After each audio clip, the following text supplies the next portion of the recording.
Abel, do you even want to win that game? Because doesn't it make you look entirely more stupid for not playing him earlier and like forcing yourself into, well, I don't want to ruin him, which I've never understood the concept of that either. Well, don't start the young guy too early. You're going to ruin him. What does that mean? You're just trying to figure out if that dude can play or not. And if you got a quarterback that is going to be ruined because he started he had a couple of bad starts, made some mistakes. Okay. Well, then that guy's not really built to be an NFL quarterback anyway. So there's a whole bunch to get to. I want to table the Broncos stuff. We talked a lot about them. We're going to talk more about them throughout the course of the day. But I need to react to a couple things from over the weekend first. And I want to start in college. On both levels between the Buffs and the Rams, it was a pretty embarrassing weekend. For entirely different reasons. The Buffs have yet again found a way after opportunity after opportunity after opportunity presented itself for you guys to close the game out and get really a signature win on your resume. I don't think BYU's that good. I think you could make the argument that you were better than BYU the entire game. But not finding a way to close that game out is crazy. I mean, I'm just going to roll through something real quick, and you guys tell me. With all of the opportunity to close this game out, how did you not? I mean, you start off the game touchdown. That's how you start. And then punt, turnover on downs, punt, get that late touchdown to take the lead back after going down 17-14, punt, pick. It's like you had some sort of a plan to start the game, and then once you got out of your quote script, you started to face some problems. Here's my issue. We can talk about Shermer over and over and over again. As long as you guys want to do it, fine, whatever. I almost feel like there's really no point in discussing this because Dion is just very obviously not letting this go. I mean, Nelly, you remember last week when the Buffs won and he went to the podium and he goes, "What, no questions about Pat today?" Like he couldn't wait for somebody to try and bring it up. And then the offense looked bad again. But here's my main problem. Take a trip down memory lane with me all the way to week 1, shall we? The Buffs lose to Georgia Tech. And there were basically 2 discussions that we were having on this show.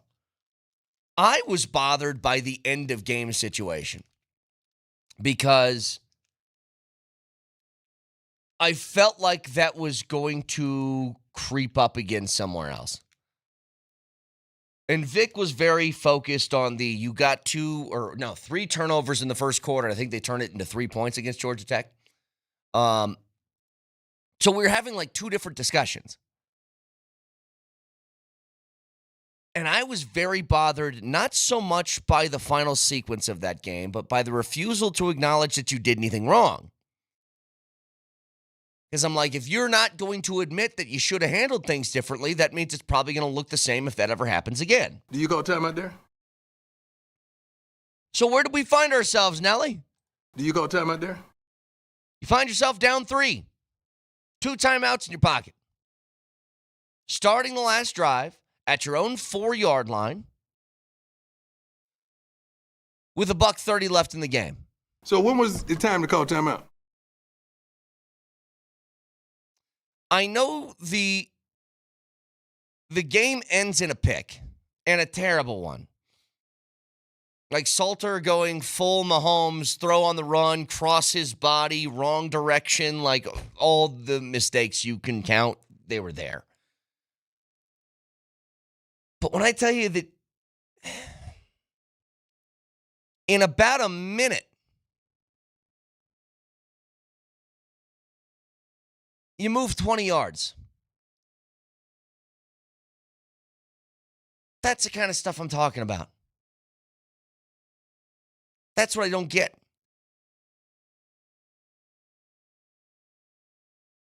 And there's a million other things that took place in this game that led to you getting this type of result. One of them is, how do you lose 22 yards on a sack, Caden Salter? Why are you running straight backwards towards your own end zone? I mean, that's pretty wild. The only guy that I saw who did that worse was the guy who did it on purpose, Mendoza from Indiana, who ran 40 yards backwards at the end of the game to intentionally take the safety. See, it's the only one that I saw was worse than that. But what's happening? When I keep bringing stuff up like this is where you should be. You should be further along, okay? You should be further along at just trying to find progress. And I can't, I'm going to say this over and over and probably drive people nuts, but I think it's important to keep in mind. You're paying $10 million a year. I'm not saying that after losing Shedeur Sanders and after losing Travis Hunter, that you needed to win a Big 12 title. But you need to have this team playing in a way that makes you believe that they're getting better and the future is holding something better. Does it feel like that?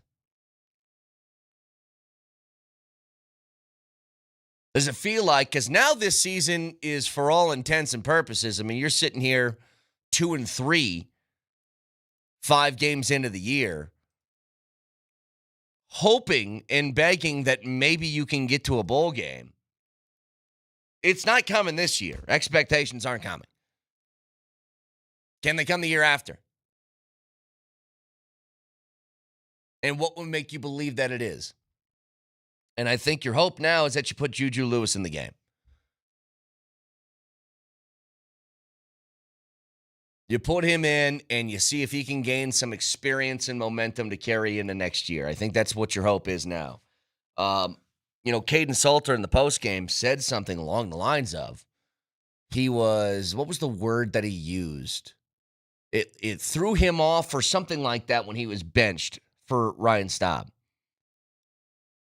And it's like, I get it. Like when you're a grad transfer and you have 1 year left and you choose a school you're expecting to start for them, but you have to kind of earn your way on there. Like CU, Caden Salter threw for 119 yards in that game. Ran the ball for 49. I guess it should have been more than that if you didn't run backwards 22 yards, but whatever. I think you just got to make the transition now. Now, on the other side of the coin, I don't know what you do at CSU. That's a disaster. I'm going to give you guys some perspective on what happened Saturday in Fort Collins. CSU was favored, and I think the only game they'll be favored for the rest of their schedule. They're playing against a Washington State team. But Nelly, I want you to hear this number when I throw it out there. That over the last 2 weeks has given up 118 points. 59 to North Texas and 59 to Washington. And you scored 3. Tell me how that's even possible. It's to me like if you played a basketball game and I told you the team that you played gave up 150 points apiece their last 2 games and you came away with like 62. Now, everybody is kind of looking at the CSU situation and wondering it just feels like it's not a matter of if, it's a matter of when they're going to make a coaching change. And we all know that there's that buyout number. When is it? Like December 1st or something like that, or January 1st? I don't know. It was something like that. Question to me is, how long do you wait? Like, do you just send a message saying we're willing to eat the money to show that this is not acceptable? I mean, you haven't had a glimmer of good all year for CSU. The most you've had was in a loss to Washington, where you're like, all right, they're kind of hanging in there with Washington.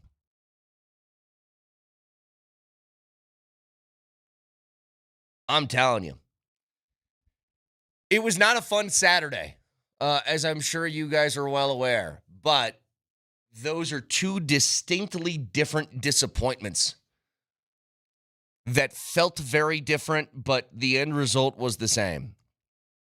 303-504-0925. Shop Mazda text line, one price, one person, 1 hour. It is a Rally House Football Monday, so a lot to recap from over the weekend as we head into tonight's game with the Broncos and the Bengals. And just some things that, I guess, food for thought in a game that the Broncos should win.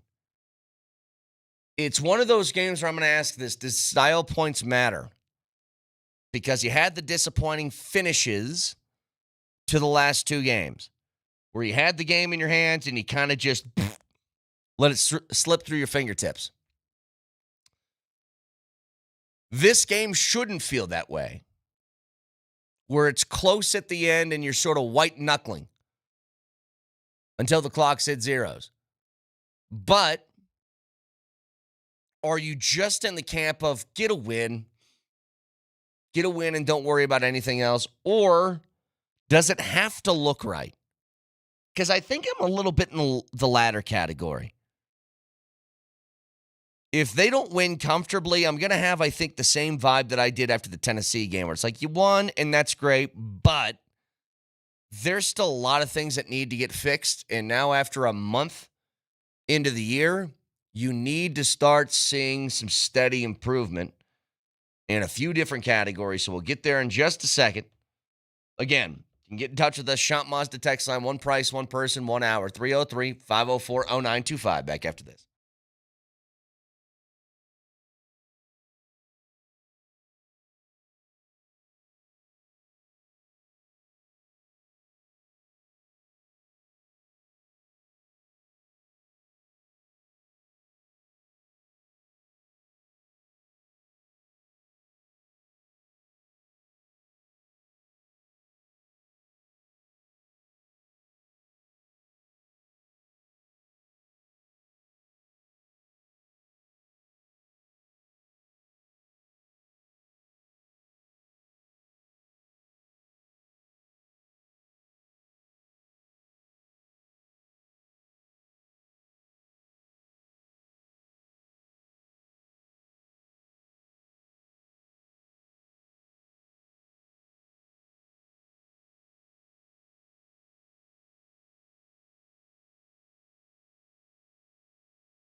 It's a Rally House Football Monday. Rally House, shop every team in town.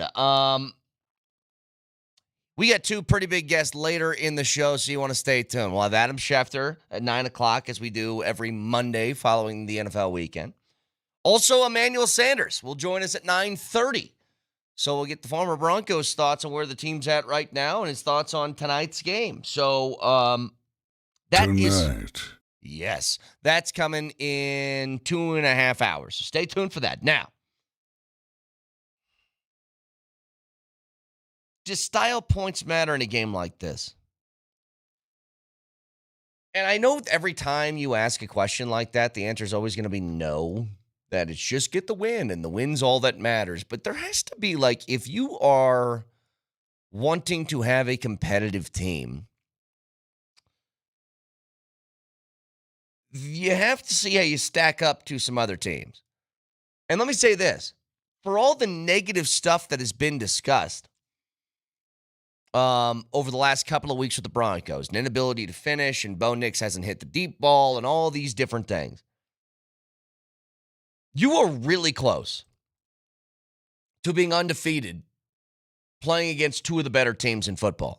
Now, if you watched the way that both the Chargers and Indianapolis lost over the weekend, especially Indy, you want to talk about not being able to finish out and close out a game. They once again are doing that thing where they're controlling the tempo of the game against the Rams, and then they give up a touchdown at the end of the half, but they take a 7-point lead, and Stafford does what Stafford always does, which is lead them back down the field and tie up the ball game, but then he hits the bomb on the first play towards the end of the game, and that's it. They did have one incredible mess up, which was, is it Adonai? Is that his name? Adonai Mitchell, who is taking off for a deep shot to the end zone, like a 75-yard touchdown, and as he's crossing the goal line, literally just drops the football. Not one of those Deshaun Jackson, I drop it in front of the goal line and then start celebrating. Like, the ball just butterfingers his way out of his hands right before he reaches the end zone, and he kicks it out the back. That. And then did you see, later in the game, he got called for holding, which negated another Colts touchdown. Yeah, he had a rough go. So they're probably sick to their stomach in the way that they lost that game. Not just having that play, another negated touchdown, and then the final two drives by the Rams are the game tire, and then one play 88-yard bomb for a touchdown to win. They got to be sick.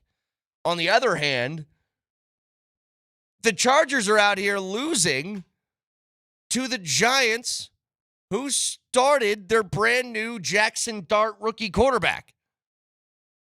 Not on my bingo card. But what did they do? They turned the ball over from Justin Herbert twice, forced him into 2 picks, which is very rare for him. What do you have? 3 all of last year, I think? And now after the one that he threw in Denver, he's got 3 this year already. But they find a way to win. It opens the door now. In a Chargers team that felt like they were definitely going to win this game, move on. If they could beat the Commanders, then they'd have like this nice little entryway of, starting the season 7-1 or something like that. Now you don't know what to think. So the door's open. And I think this is one of those, the second that slightly is ajar, you got to try and kick the door down, because if you don't, the Chargers can get back on a run. And again, with the lead that they built with divisional tiebreakers to start the year, it's going to be tough to find a way to come all the way back. I think style points matter in this game. You have to be in a position where if you are a contending team and you just watched what happened to Cincinnati last week, they played against Minnesota and got their doors blown off. And just checking to see how Minnesota is doing. So Minnesota had one really good quarter against the Bears that won them the football game, and every other second that they've played outside of the Cincinnati game has been awful. Brett, have you heard a little phrase that goes, beggars can't be choosers? Yes. I could not care less about style points. Just win a game. I really, we're not in a position to be talking about style points right now, man. The Broncos have snatched defeat from the jaws of victory 2 times in a row, and we're out here talking about style points? Well, are we serious here? Can I need you to answer this honestly. The Broncos win 13-12. Bo Nix throws 2 picks. The offense gets 150 yards. You don't think you're going to be a little bit miffed tomorrow morning? We'll be miffed, but it's easier to nitpick after a win than it is to lick your wounds after a loss. I guess maybe I would say it's an overreaction Monday, but we're not overreacting to anything. So maybe it's a pre-reaction Monday. I just think style points, that's fine. But I mean, let's just complete a few passes. Maybe I half care about style points. Maybe I need to see the offense look good. But at the end of the day, I don't really care what the score is if you win. It's like when a 3-point shooter is in a really bad slump and they've missed 25 straight free throws. Broncos just need to see one go in. Yeah, that's fine. But there's a lot of things that Cincinnati cannot do anymore. And I am not really even focused on the defensive part. I actually think that they might score a few more points than they did against Minnesota. They put up 10 against Minnesota last week. I don't think Browning's as bad as what he played against or how he played last week. I think he's a little bit better than that, but he's a backup quarterback. I'm solely focused on offense. That's it. This should be a no question you're winning the football game type of thing. But I am totally focused on offense tonight. And I have a question of how do you do this? Are you going to run the offense that you should run? Or are you going to run the offense that you want to run? And that's a question for Sean Payton. The Vikings beat Cincinnati last week 48-10, and Carson Wentz threw 20 passes. That's it. But they ran the ball for 5.5 yards a carry. And I really think they should try and do that. I think this is the week against an easier opponent where you can establish that buzzword identity. I think you could do it. And I think it starts with J.K. Dobbins, and I would feed him a ton. This is not a good defense. Cincinnati was bad to start, and now they don't have an offense that at least is capable of keeping time of possession in their favor or putting up points on the board. They have a massive issue on the defensive side and have for a while. Cincinnati's just not good. They found a way for a year to get away with Trey Hendrickson still being on their sideline, and that's probably not going to continue. This offense has to look better. They have to look competent tonight. Yes, ultimately, get the win, got all of that. But there needs to be something else to it where, we come into this show tomorrow talking about this team and being like, you know what? They might have only played Cincinnati, but that's what you do against bad teams. I want something along the lines of that, where they win by 25. And we go, that's how it's supposed to look against a team that stinks. That's what I want. I do think it's going to be a little bit different. I think Jamar Chase is probably going to have a bigger game than he did last week. Same thing with T. Higgins. But that's how it should look tonight. Now, again, speaking of some of the games over the weekend, you can point to the New York game, and I would, as an example of, that's why I'm not going to go too crazy with thinking they should win, or knowing that they'd win, or guaranteeing a win, or whatever. They definitely should, but you can get bit, just like the Chargers did. Another question I have. Everybody was ready to crown, including myself, Green Bay being the taste of the NFC after the first week.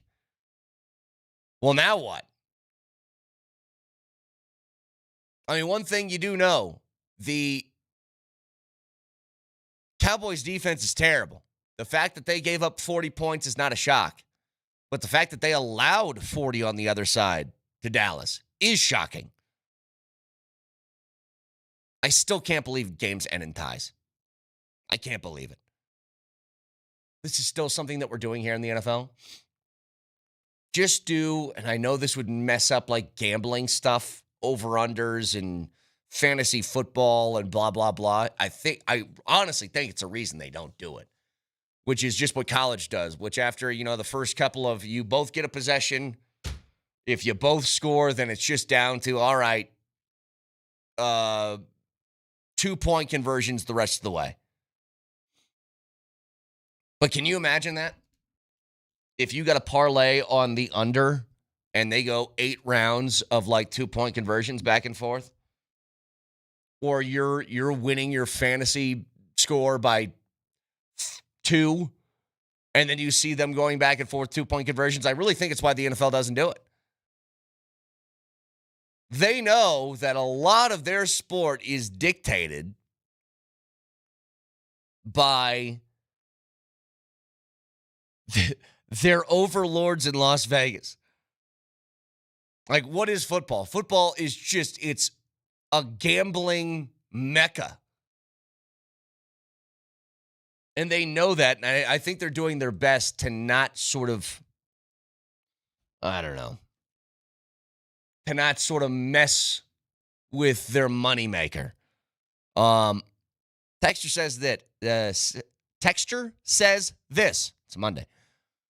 It's not college, Brett. Style points don't matter. You're not trying to impress the selection committee. Just win games and continue to get closer to the Chargers. This isn't about impressing a committee. It's about establishing a belief and confidence with your team. An offense that needs some, by the way. That's what I'm getting at. I don't care what this looks like to anybody else on the outside. I want this to look very simple. You went out against a bad team and played good, solid, fun offense that established confidence so that when you play a better team down the road, you have now banked some confidence points. Maybe it's not style points is what I'm talking about. It's confidence points. Because right now what I see at quarterback is not a very confident guy. He looks very nervous in the pocket, very happy feet. He's not setting his feet back, threw it to the other team, and making throws on deep balls that should be easy completions in the NFL. It's all a confidence thing. Because can Bo do it? Yes. We've seen it happen over and over again. And I get that you're going to miss throws sometimes, but missing 3 wide open guys downfield in one game, it's a lot. And so the style points more appropriately should be called confidence points. I just want the offense confident. That's it. Because they've yet to find that. They didn't have that in training camp. They didn't have that in preseason games. They haven't had that for the first 3 weeks of the season. They haven't had it at all. That's what needs to look better. They were okay against Indy.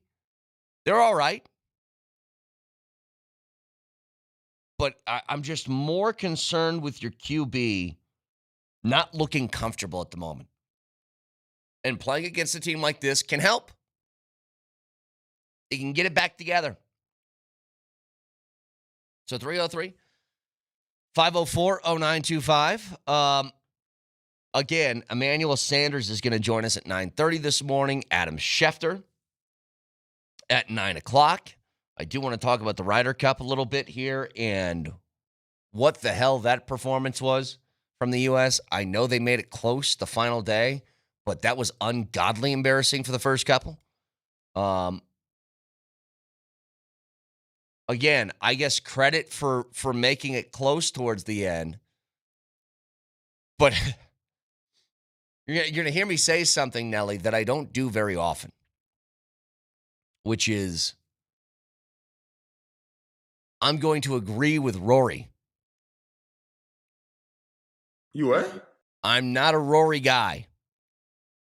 But he was right about something. It was a little over the top with him. And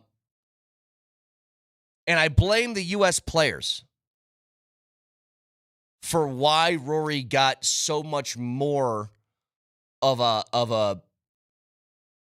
almost unanimous heckle.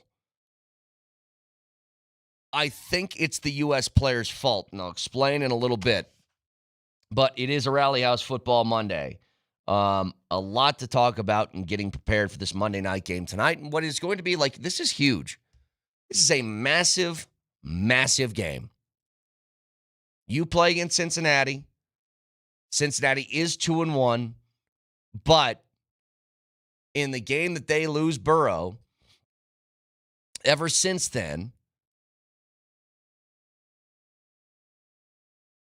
you know the team that you're facing is not exactly the cream of the crop.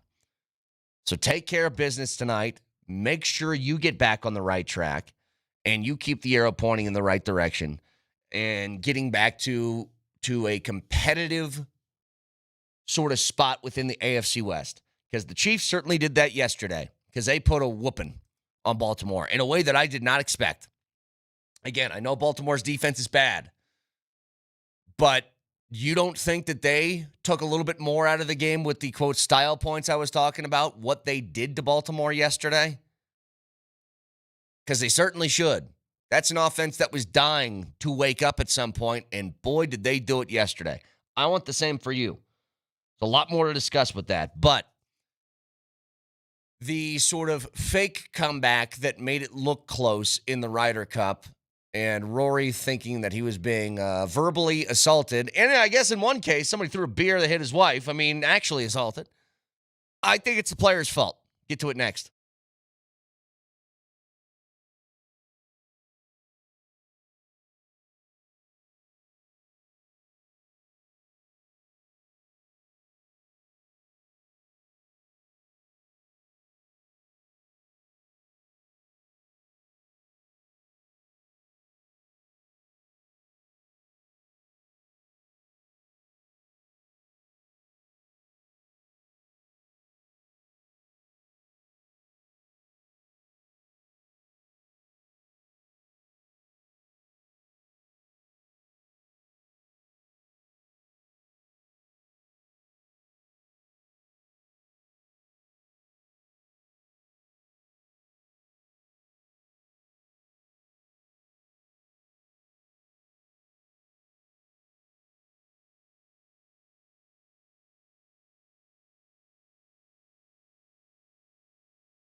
We're celebrating a special Rally House Football Monday with the Morning Sprint live from Rally House in Lakewood. Stop by and say hi to Berto and Coach. There'll be Rally House gift card giveaways every 20 minutes, so it's the perfect time to gear up for Monday Night Football. We'll see you in Lakewood at 10 a.m. So, I was very much into the Ryder Cup. Even yesterday. Had it on the whole time, was closely paying attention because I wanted to see how bad that disaster was going to be. And instead, the U.S. makes this roarous comeback, and it actually comes down to the last few groups.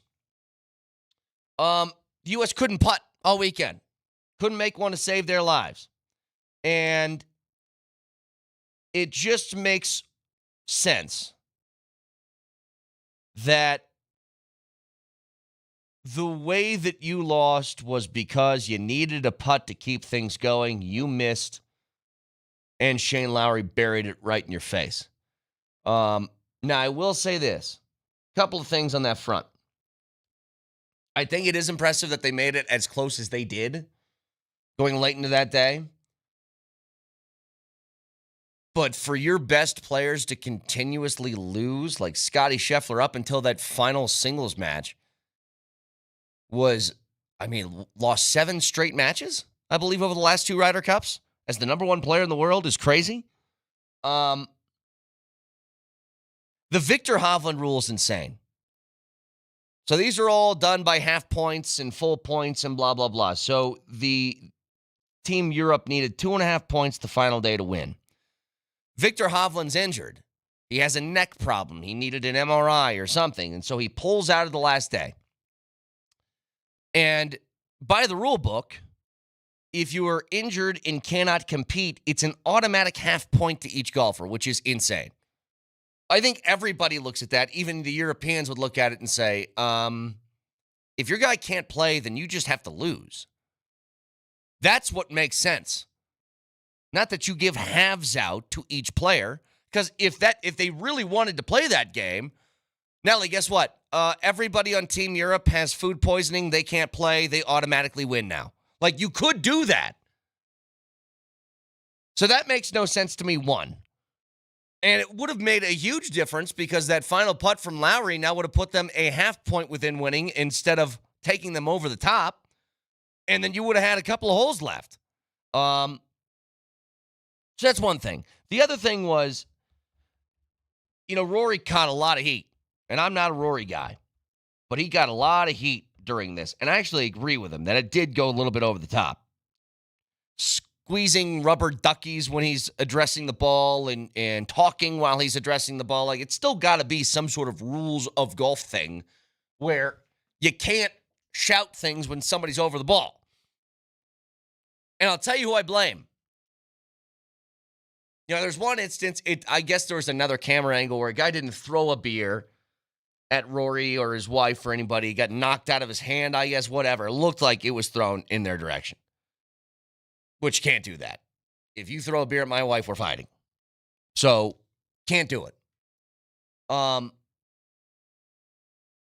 I think it's the U.S.'s fault. Here's why, Nelly. When you get your asses kicked that bad, and all of those people there are just begging for any sort of momentum, which they got on Sunday eventually. But they're begging for any sort of momentum to get involved. If they can't root for their own guys, then they're going to take all that pent-up energy and aggression, and they're going to take it out on the team that's kicking your butt. That's just how that was going to go. So that, to me, is 100% the U.S.'s fault for not showing up in that tournament until the very end when the thing was already over. Because I love that tournament, and God, is it a blast. It's something totally uniquely different from anything else that you really watch in sports. Even the Olympics is it's not like that. I don't know how to describe it. But you just weren't in it at all the entire time. You got a little glimmer of kind of hope at the end, but we all kind of knew that thing was going to be done and over with. But watching some of the best in the world, your Scotties and your Brysons just kind of get it handed to them for 3 straight days was crazy. In the meantime, There's a lot over the weekend that I want to get to. Again, the Giants beat the Chargers. They lose Malik Neighbors in the middle of that game. In doing so, he's feared to have a torn ACL. But it's kind of like you're keeping tabs on your own division. And there was a massive game in Kansas City. And the way that Kansas City took it to Baltimore was shocking. No, Baltimore was pissed. They're coming off that Monday night loss at home to Detroit. And they're playing against a Kansas City team that, to me, I'm like, they just don't have a lot of offensive firepower. And I still don't think they do. Now, getting Worthy back helped them. But I think this is just way more about how bad Baltimore is defensively, because they are terrible. You know, they lose Lamar Jackson in the middle of the game. In comes Cooper Rush. Like, everything about that game, what could go wrong did for Baltimore. And then on top of that, Mahomes has a 4-touchdown game, which now, like, that used to be like every week for Mahomes. Now that's a very rare thing. He's only had 1 touchdown pass of each of the 3 games previous to that one. In fact, the last time he had a 4-touchdown game was October 22nd of 2023. If you want to know how long this sort of like not as explosive Chiefs offense has kind of gone on, it's been pretty much 2 years since the last time he had a 4-touchdown game. And that was allowed by the Ravens, which also means this, that the Chiefs are just hanging in there. Now, back to 500, 2-2 in the division. Puts even more emphasis on the Broncos getting a win in that game tonight to keep pace in the AFC West. Because now that the Chargers have opened the door, like everything that Kansas City probably wanted yesterday, which was we need a win against a good team with our offense playing well to really drive some positive momentum. And if we could get a loss from the Chargers on top of it, great. But that's not going to happen because they're playing the Giants and they're starting their rookie for the first time. And then all of a sudden, boom, all the stars align and that happens. Well, you need to continue to take advantage as well. Big difference here between you and Kansas City. I said this from the beginning. I don't think the Broncos' schedule was as easy as people are making it out to be. And now I think that's proving that even more. Like the Eagles, obviously, coming up next week is going to be difficult. Jets might be easier, but now you think about the Giants a little bit differently. After watching the Cowboys the last couple of weeks, you think about them a little bit differently. Some of these games that you had chalked up as easy dubs now all of a sudden become a little bit more dicey. Getting a win tonight could do a lot to help that. I don't know if you buy into the Texans stuff at all because that was the Brett Coyne lock of the week. Did not work. I thought the Titans would at least cover that because it's so hard for Houston to score, but then they win 26-0. Now, it was 6-0 heading into the fourth. But an early touchdown in the fourth from Houston, and then a touchdown just a few minutes after that, and then another one for good measure with about 5 minutes left in the game makes that game look like a blowout. Cam Ward was asked how he played. I didn't think you played first. Pass. Mm-hmm. Concise, to the point, very descriptive. Ass. Hey, how about your team? I mean, if we keeping a buck right now, we ass. So we 0-4. We have this one. We got nothing to lose. We dropped a quarter of our games, and we've yet to do anything. So we have to lock in, especially myself on the offensive line, from the defensive line, from the special teams to all 3 faces. We have to play together. We have not played together this year yet, and that's just something that we want to preach about it every day. Every day we got to do better, and we're doing that, but it has to show up on Sundays. It hasn't showed up yet, but it got to show up next week. I like this kid. I like his fire. It's always a weird thing to watch a number 1 overall pick because they're going to a very bad team. Number one overall picks typically have been so good and so much better than their competition their entire lives that they don't really experience losing all that much. And Cam Ward certainly didn't. He was really good at Washington State. He was really good at Miami. I'm sure he was really good in high school and Pee Wee League and everything else that he's played. You get to a situation where your team's not very good. I think it's hard for some of them to stomach that because they just haven't experienced it before. But if you don't think that's a drop that we're keeping forever. I didn't think you played person. Pass. So again, big game tonight. We'll discuss that throughout the course of the show today. Adam Schefter at 9 o'clock. Emmanuel Sanders at 9:30. Big name. The simulcast, that is the Safeway Twitch feed. Download Safeway's Deals and Delivery app and get exclusive grocery offers. Safeway Fresh Foods, local flavors. Also, watch the show on YouTube. Subscribe to the channel and don't miss anything from Denver's #1 sports station. Altitude Sports Radio 92.5. Moser, Lombardi, and Kane next.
It's a Rally House Football Monday as we get ready for Monday Night Football.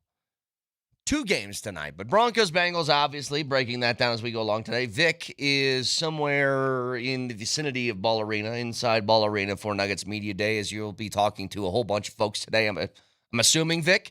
Oh, yeah. I am slated to speak to every single player on the team, and I can't wait to hear from Jonas Valanciunas. That's the one. And, of course, Joker. You know, I've been doing this with Joker now. This is 10 years of interviewing Joker on media days. And I put it on Twitter and on Instagram, the very first interview he did at Media Day, and just how young he looked to where he's gotten today. It's crazy. It's, you know, when you see people grow up before your eyes like your own kids, like baby Jamal Cale, it's crazy. My beautiful baby girl. Are you going to tell Jonas Valanciunas that he's the reason why a country hates our show? I will. Entire country? I'm going to tell him he almost started World War III on his own. Yep. That's his fault. So you're going to be doing that throughout the course of the show today. You know, what else we have going on?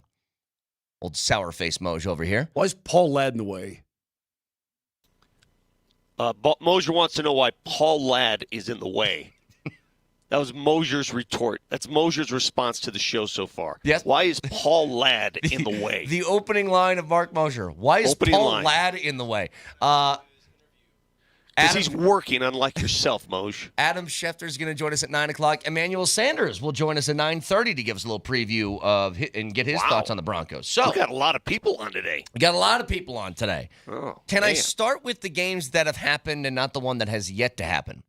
And I want to start in college because both CU and CSU really pooped the bed in really different ways. I witnessed over the weekend in the CU game. I'm going to say it right now. I witnessed the dumbest sack I've ever seen a football player take. It was the dumbest sack in the history of college football. Has to be. In fact, I challenge anybody to go find a dumber sack than the one that Caden Salters took in that game. Russell Wilson had a few of those. I call that the Russell. No, dude, he ran 60 yards the wrong way, and it's just ridiculous. And didn't throw it away when you knew you were going to get grabbed. Well, he couldn't get it back to the line of scrimmage at that point. I was going to say, the line of scrimmage 75 yards away. There was somebody that took a longer sack than that, believe it or not, except it was on purpose when Mendoza from Indiana did that to close the game. Yeah. Why did he run all the way in the end zone? I don't know. Who knows? But that flipped a whole bunch of bets for some people. He noted that afterwards, too. Did he know? He said, sorry for cooking your spreads. Well, you know what cooked? I had a spread that got cooked. It wasn't the Chargers. I blew it on my lay it downs in the Chargers. Oh, my Breadcoin lock of the week did not go well. Hey, Moji. Joe Alt got hurt. Joe Alt got hurt yesterday. They don't have any left tackles. Well, they're Slater and Alt. Yeah, and now Alt's out. Well, Alt moved to the left. But hold on a second before we get to your lay it downs and the Chargers. Yeah. Well, that's not even the bad beat. The bad beat happened in college. Well, just to stay on CU for a second. After the first week, when they played against Georgia Tech, I had a concern. And Vic, if you remember, you and me were kind of like we were speaking about 2 different things that impacted us from that first game against Georgia Tech. You were concerned with the early turnovers that they didn't convert into points, which you should have been. It's a big deal.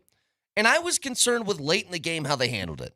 Because I'm like, and especially when Dion doubled down the Monday after or Tuesday after and said he thought they did everything right. And I go, you totally mishandled the end of that clock. And I go, if you get a situation again where you're playing against a good opponent, you're probably going to need a score at the end of a game. Does it look different? And look, it ends in that awful pick where Salter goes like Pat Mahomes throwing cross-body into traffic. I don't know what he's thinking. But it took them about a minute to move the ball 20 yards when they had 2 timeouts again. And I'm still like, I'm confused in the way that they want to go about end-of-game situations. Like, got to have it drive to get a field goal or a touchdown. They look lost in those moments in those situations. I think they are lost in those situations. You can't be. You need. Well, you can. Yeah. They proved you can. But they're totally inept at when they need a score, they don't know how to do it. Yeah. Prime said afterwards that he thought the moment was too big for some of his players. I think it's gotten too big for some of the coaches. Me too. 'Cause, I mean, look, it ends in that awful pick where Salter goes like Pat Mahomes throwing cross-body into traffic. I don't know what he's thinking. But it took them about a minute to move the ball 20 yards when they had 2 timeouts again. And I'm still like, I'm confused in the way that they want to go about end-of-game situations. Like, got to have it drive to get a field goal or a touchdown. They look lost in those situations. Yeah. Prime said afterwards that he thought the moment was too big for some of the coaches. Did you hear him say that? Yeah. Yep. I mean, I've never understood some of the time management things, and maybe they just find themselves in those situations all the time. Yeah, but I mean, dude, you're down 3 late. Well, can I just say one other thing here real quick? Please. You get the stop on 4th down before the 2-minute warning. And I mean, I guess you don't take a time. You could take a time. I don't know. I don't know what the plans are. So when was it time to call timeout? So it's just I totally agree, Vic. It's not just the players that look maybe not ready for the moment. I think it's the coaches. But Moj, go ahead. Sorry, I cut you off. I'm just saying it shouldn't be what it. Look, I know they're college players. I get all that. Okay, and maybe it's too big for them. Whatever. It shouldn't be. You're at home. You're down a field goal. Go get in field goal range and let the kid boot it. I don't. I'm wringing my hands over it. I can't do it, man. They're not that good, and they can't do things, and it's frustrating to me. Well, they make silly decisions. There's no pop. There's no impact. Vic, I don't know what else to say. Explain to me the first 2 offensive possessions. They made it look so easy. They just, carved them up down the field. Hell, the first offensive possession was one of the nicest I've seen. Because everybody knows what you're doing, where you're going, how's it going to lay out. Everybody knows. And then it all fell apart. Yeah, then when you got to play real football, then it's like, what are we doing now? It's disgusting. And then, do you even want to talk about what happened in Fort Collins? Because that is about as disastrous as you could possibly see. You lose to a dog butt, get out of town, homeless conference, Washington State team that's getting drilled by everybody, and you get just tallywhacked at home? Yeah. Well, that's a program-changing kind of loss. Yes. Let's be honest here. Jay's got to know he's on the clock right now. Well, and barring some major changes, everybody up in Fort Collins is looking at it that way. I mean, the program is going backwards. It's going backwards, and it's going backwards fast. They tried a quarterback change, and usually that's the last thing you do, right? The last thing you do to inject some sense of adrenaline into a program. Let's swap quarterbacks. Yeah. And it didn't work. I know we're all on the same page with this, where we aren't the type of show that goes, this guy needs to be fired now, and blah, blah, blah. But, guys, that Washington State team gave up 118 points the last 2 weeks. To North Texas, one of those games. 59 to North Texas, 59 to Washington, and you score 3 points at home? That's unacceptable. 3? Unacceptable. And I know that, Vic, when is that date, the buyout date or whatever? Is it the 1st of January, 1st of December? January 1st, yes. You only owe him next year's salary. Do you almost just say, I don't know if you can wait. Like, do you send a message now that this isn't acceptable? I think everybody knows it's not acceptable. Who are you sending the message to? Your fan base, the kids? Who? Yeah, all of the above. Well, I think they already all know. So if they already all know that you're just going to roll out the rest of the year?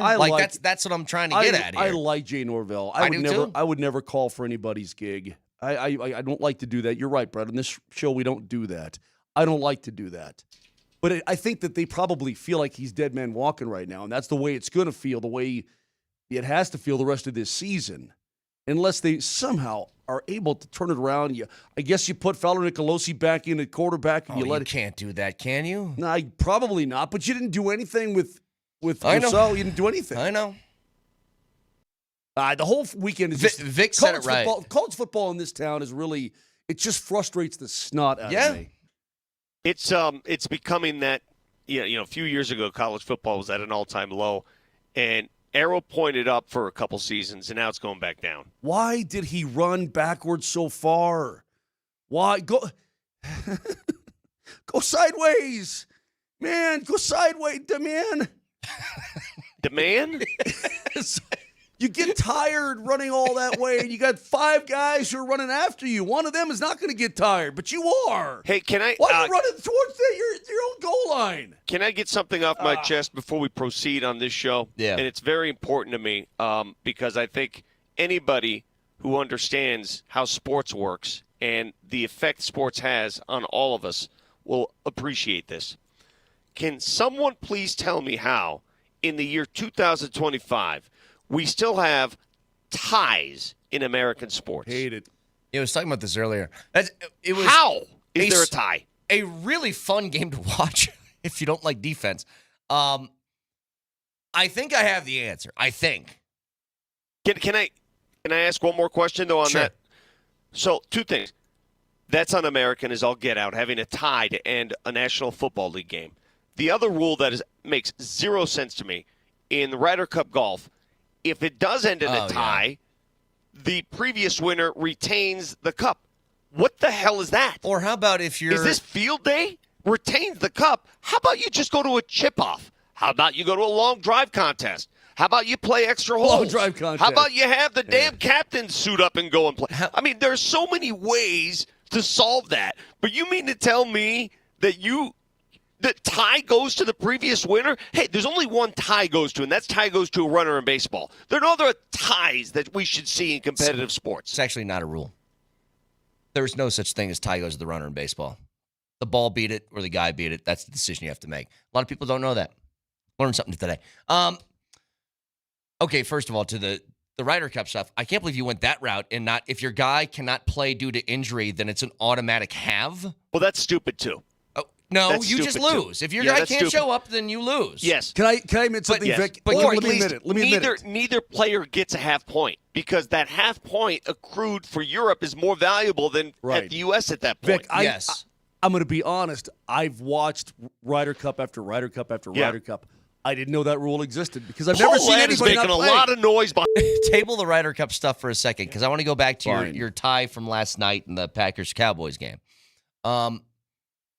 I think I have the answer to why there's still ties.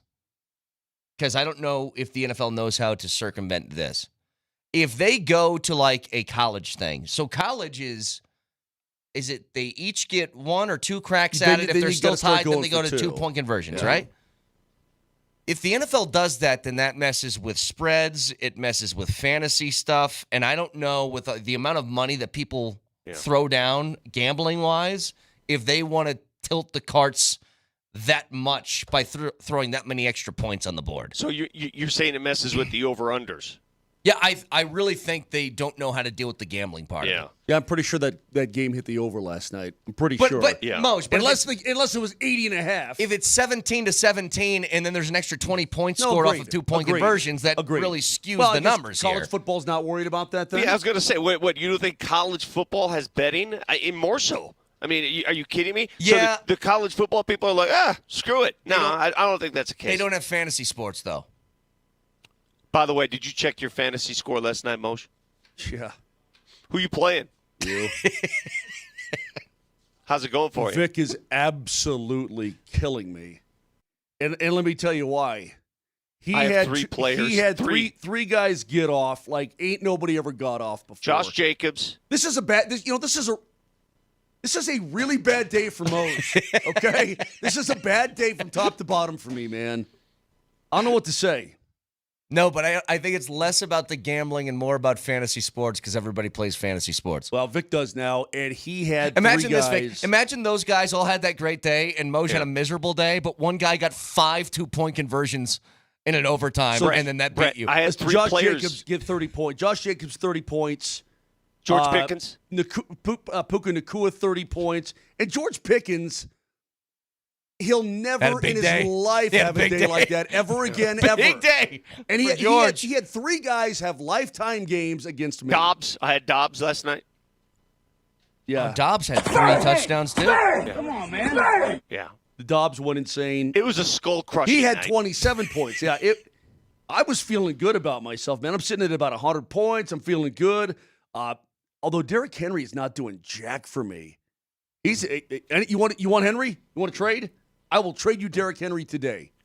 If there are people just tuning in saying nobody cares about your fantasy team, you're right. This is what you get. This is what our program director, Kevin Shockey, gets for making us play fantasy football. Now you're going to have us talk about our teams every week. I haven't played in years. But I was bullied. So I was bullied in a meeting to play, and this is what you get. A lot to break down from the weekend. The Chiefs demolish the Ravens at home. The Chargers lose to the Giants in Jackson Dart's first start. And obviously the game tonight, whole bunch to get to on a Rally House Monday. Stick around.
Here's McManus for the tie from 34. And this one is good, and this one ends in the second highest scoring tie game in NFL history. 40-40. Each team got it once. Each team got a field goal. Wow. And all you can do is just... All right, that's it. No more. That's it. That's it. Did you hear me? Okay. That's what "that's it" means. That means it stops. And just like that, a tie on a Rally House Football Monday. On a Rally House Football Monday. That was a great way to cap off the game, though. I guess I didn't really care who was going to win. I'm sitting in bed. I'm dead tired. I got to watch the end of the game. My wife is barely awake. I fell asleep. I'm like, this stupid thing is going to end in a tie. She's like, how do you know that? I said, I can see it coming a mile away. Yeah. It was very entertaining. Vic had 3 guys that just unbelievably got off in that game. What's so funny? I gave Brett a visual during the break about what your team did to mine. It doesn't matter. It doesn't matter. But it was. Yeah. I'm just sitting there. They all participated. Yeah, it's so unsatisfying. A tie is just so unsatisfying. I tell you this though, McManus. A tie's a loss in the league, right? That's a loss. Yeah, essentially. I'll tell you what, McManus's kick though, the long field goal, to tie it send it into overtime. I don't know that I've ever seen a more perfect kick down the middle in my life. Yeah, no doubt. I mean, it was an unbelievable boot, man. I mean, dead straight, no doubt. No, it was just very calm, 53-yarder. And he made it look. Here's the thing about these guys nowadays with all the Vic's genetics that's out of control. He made a 53-yarder look so easy and so routine and so perfect. These guys are lining up for 60-yard field goals, and I feel like they're 50-yarders now. It's like, he'll probably make it. You talking about McManus? Yeah. You know what I was thinking of when McManus hit that? I was thinking of when we played in a member guest at his place, and we got to the horse race, and his first tee shot went into the woods, and he hit it wide right. And I was thinking to myself, can you not do that? Yeah. I was thinking to myself when we spanked him that day, when he had to say at Bear Creek, Moser, Lombardi, and Kane is the best radio show I've ever heard in my entire life, or something. What do you have to say? Too. Something of that nature. Something like that. Yeah. Can I ask you guys a question? A couple of games that happened over the weekend. We'll take a look around the league later. I do want to get to the Broncos in just a little bit, but did the Chargers loss to the Chargers loss to the Giants change your perspective more about the Chargers or New York? Both. Maybe a little bit of both. Yeah, a little bit of both. I think the Chargers, injury-wise, are starting to fall apart at the seams, dude. They lose another offensive tackle. They've got injuries everywhere. They're charging. And, listen, be honest. Jackson Dart did something that Bo Nix hasn't been able to do. He beat the Chargers. Yeah. Rex Ryan yesterday went off on Russell Wilson big time. I mean, big time. Well, God, that makes Dable look even dumber. Like, why didn't you do this at the start of the year? The kid, I was a little bit afraid for the kid. Deal. Yeah, Vic, I was afraid for the kid a little bit that maybe this whole preseason Jackson Dart we saw was a flash in the pan because he was energizing. The fan base is going crazy. I thought maybe it's a little flash in the pan. Reminded me of? Who? He reminds me a little bit of Drew Lock, personality-wise. Yeah, he does. The dances he does after a good play. And he's got more ability, I think. Anyway, but I thought maybe it's a little bit of flash in the pan, and, he just showed well in the preseason. Did you see how galvanized that entire football team was around him? Vic, he provides something that it's intangible. It's this spark. It's this energy. It's this oomph. It's this fun. It's this we can do it. That's how the New York Football Giants, who were winless, played against an undefeated Los Angeles Chargers team, and they moved Alt from right tackle to left tackle when Slater got torn up and is going to miss the season in the preseason. Now, Alt's gone, and I don't know if he's gone for the year, but he's gone. They don't have a tackle, dude. They do not have a left tackle with the Chargers now. It's crazy. I mean, and good, because it opens the division, in my opinion, wide up. And then all of a sudden you see what Kansas City did to Baltimore, you're like, crap, those guys are going to rally. That was my other one. Does that change your perspective more about the Chiefs or the Ravens in that game? Now, Lamar got hurt in the middle of it, but still, they were getting their doors blown off by KC. Their defense is not good. They're horrible on their defense. And that's funny because that's what Baltimore's been known for so many years, their defense and their special teams. And their defense is porous. It's got holes left and right, and I'm not sure you can fix that in midseason. Here's a little trivia question. Mahomes threw 4 touchdowns. When's the last time he did that in a game? October of 23. 2 years. Did you hear it earlier? Of course. Yeah. October of 2023 was the last time he threw for 4 touchdowns He didn't do it in a last game. year, so you just eliminated last year and you go to the year before. He did not forget how to play football. All right? So if guys are open or Worthy's running around, you said Worthy's not going to make that much of a difference. I just think his speed opens He made a difference yesterday. Yeah, it opens things up. It softens up a defense, even a porous defense in the Baltimore Ravens. And Mahomes does his Mahomes thing, man. He looked like the guy from 5 years ago. Yeah, that was my only thing is the Chiefs, no doubt, they looked really good yesterday. But I'm trying to figure out if that's just because the Ravens are awful on defense. Because remember, I gave you guys that stat. They're they're the only team in NFL history to have 100 points through the first 3 weeks and have a losing record. The other teams were 68-7 combined. How many points have they given up? A lot. If they've scored 100 and had a losing record, then they obviously have given up 100, and now you can tack on, another 37 points allowed on top of that? Sure, if you'd like me to add it up, they gave up 40 and 17, that's 57, plus 38 is 95. So they're right on the borderline. Plus 37, 95 and 37 to carry the 120. 130. They're allowing 33.3 points per game. Yeah. Which is worse than Dallas, which is worse than Miami. That's how bad that defense is. Now, they played good teams, but it's still. 132 points is what they've given up this year. In 4 games, 132. Wow. For tonight. Are you a little more worried about the Chiefs now than you were a week ago? Look, they're still good. They've always been good. That's not changing my perspective about their offense yet. If they continue to do that, then fine. But they're it sounds weird to say out loud. They have to prove to me that they're that offense more than once.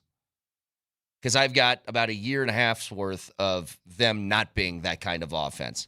So I'm gonna withhold judgment on that for now.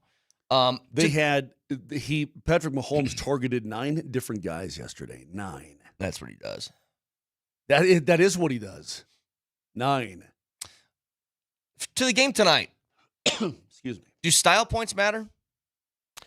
In reference to the offense, the defense, what? The final score? Do they have to win 31-10 for you to be happy? I've told you before, I am not that kind of guy. I'm not a picky fan. Just win.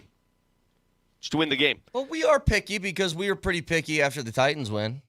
If they win 31-30 and the offense goes off, I'd prefer that over 10-7. If you're making me pick one side, I would prefer the offense to show me something. Yeah. More so than, defensively, sometimes you're going to, like Green Bay last night. Defensively, they just were terrible. Mm-hmm. You're going to have bad games. So if you're asking me what do I prefer, I got to see this offense show up. Yeah, I think I'm with you. I think I could better understand, despite how bad that offense looked, Cincinnati's last week against Minnesota. I think, Moj, I could look at it and be like, Browning's not that bad. He's a pretty good backup quarterback, and they have Jamar Chase and T. Higgins. They're probably going to score some points. I would rather have, if it's going to be close, I guess close and high scoring. Like, this to me is all about the offense. That's what it is. I just watched Minnesota, and yes, they had turnovers and defensive touchdowns that helped last week, but they put up 48 points with Carson Wentz. You need to be able to score. Cincinnati's defense is bad to start with, and now they don't have Joe Burrow able to carry them, at least keep some time of possession, move the chains, that sort of thing.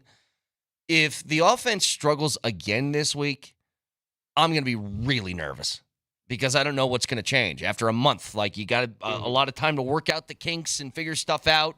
And if they struggle again tonight against that defense, then what the hell do you do?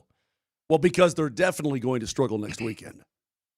Against Philly? Next weekend in Philadelphia, they're definitely going to have a tough day. Everybody does. Yep. Well, except Matt Stafford. But other than that, yeah, I guess I would have some concerns too, Brett. I'd be like, hey, man, let's start to pick it up. To me, though, honestly, until they get to the Giants game, I'm not super worried about it. Well, again, this is why we can't predict and speculate on the schedule. The Giants game has taken a bit of a turn since your last prediction, right? The Giants are a different animal now. They're just they're a different team now. They did something you could not do, and they did it with a rookie quarterback. Okay, but they're still not good. Okay. All right. Yeah. See, I can't play that game. I can't play that game with you. Okay, well, here's what I feel. Did you see how close New Orleans had? New Orleans had many opportunities to beat the Bills. If you watch that game. Yeah, they did. Yeah. This is New Orleans. Those are the Bills. I'm not playing these games with you, Moshe. Hey, okay. I'll tell you this. Jackson Dart looked pretty comfortable for a first start against that defense. I mean, I was talking earlier about Bo Nix, and the reason why I think style points kind of matter when it comes to the offense tonight. Like, I need Bo Nix to look more comfortable and not so happy feet and overthinking things. Rhythm. Like, Jackson Dart in his first start looked really comfortable. He provided some spark, but he didn't go crazy in that game. I mean, he only passed for 111 yards. Well, Malik Neighbors tearing his ACL did not help. Oh, that was awful, really dude. hurt. Yeah. Did you see the reaction across the NFL? Did you hear some of the players pleading and begging the league? The turf? To stop with the AstroTurf and go natural turf. You know, this new stadium that the Broncos are building, from all I'm told, they're going to go natural turf. They're going to keep the natural turf on that. They're very, very, it's very important to them. And you could say whatever you want about the fake turf and how much safer they've made it. And there's still a cry from people all over the league in the NFL, current and former players, saying that the turf is the number one reason why all these injuries are happening. Yeah. I don't know. I mean, could that have happened on natural turf? Could that same injury have occurred to Malik Neighbors? They could have. But they have a frequency issue at that place with guys getting those injuries. In New York? Yeah. Yeah. It happens more than other stadiums, and, which also doesn't help, it happens to big-name guys for whatever reason. Either way, they can't really run the football. I mean, Scatterbo's now he's their number one back, and he's not super effective. I don't know. I mean, I look, Justin Herbert made some throws yesterday that were just dumb. Nice bad throws, man. He made some really bad passes off his back leg, falling away. Here's another number for you. Sure. Justin Herbert last year had 3 interceptions. He has 3 already this year. Yeah. There you go. So it's wide open now. I mean, the Chargers have to regroup. The Broncos just need to take care of the business. Like tonight, this should be a get right game for me. Mm-hmm. Yeah, that's what it should be. You'll lose in Philly, and then you'll go what I think is a run. I know you say, well, we'll see, Moj. Well, maybe we will, but I feel like they're going to be fine. There should be an electric atmosphere tonight at Mile High. They're going with the all navies. I noticed. I'm a big fan on the blue pants and blue tops, but whatever. I don't like the fact that there's another game on Monday night as well. Yeah, they're double-headering it again. I don't know. How do they pick and choose which ones get the doubleheaders? Which I thought it was always like the opening Monday of the season gets 2, and then they didn't do it this year. I'm confused.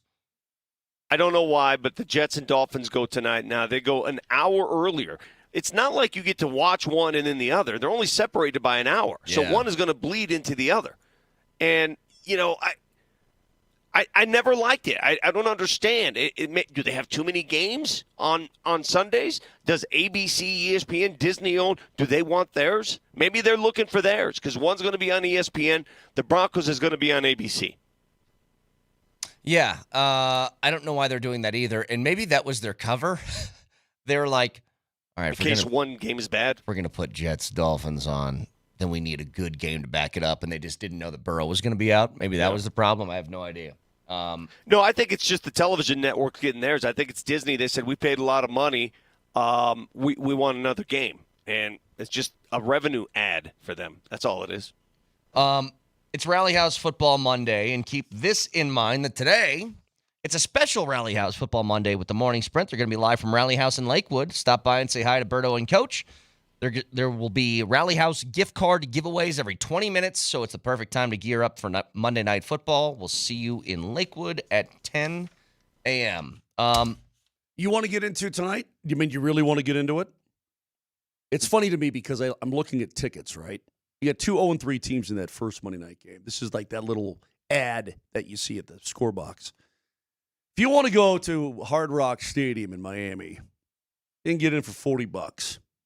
Okay. $40. See a couple crap teams go at it.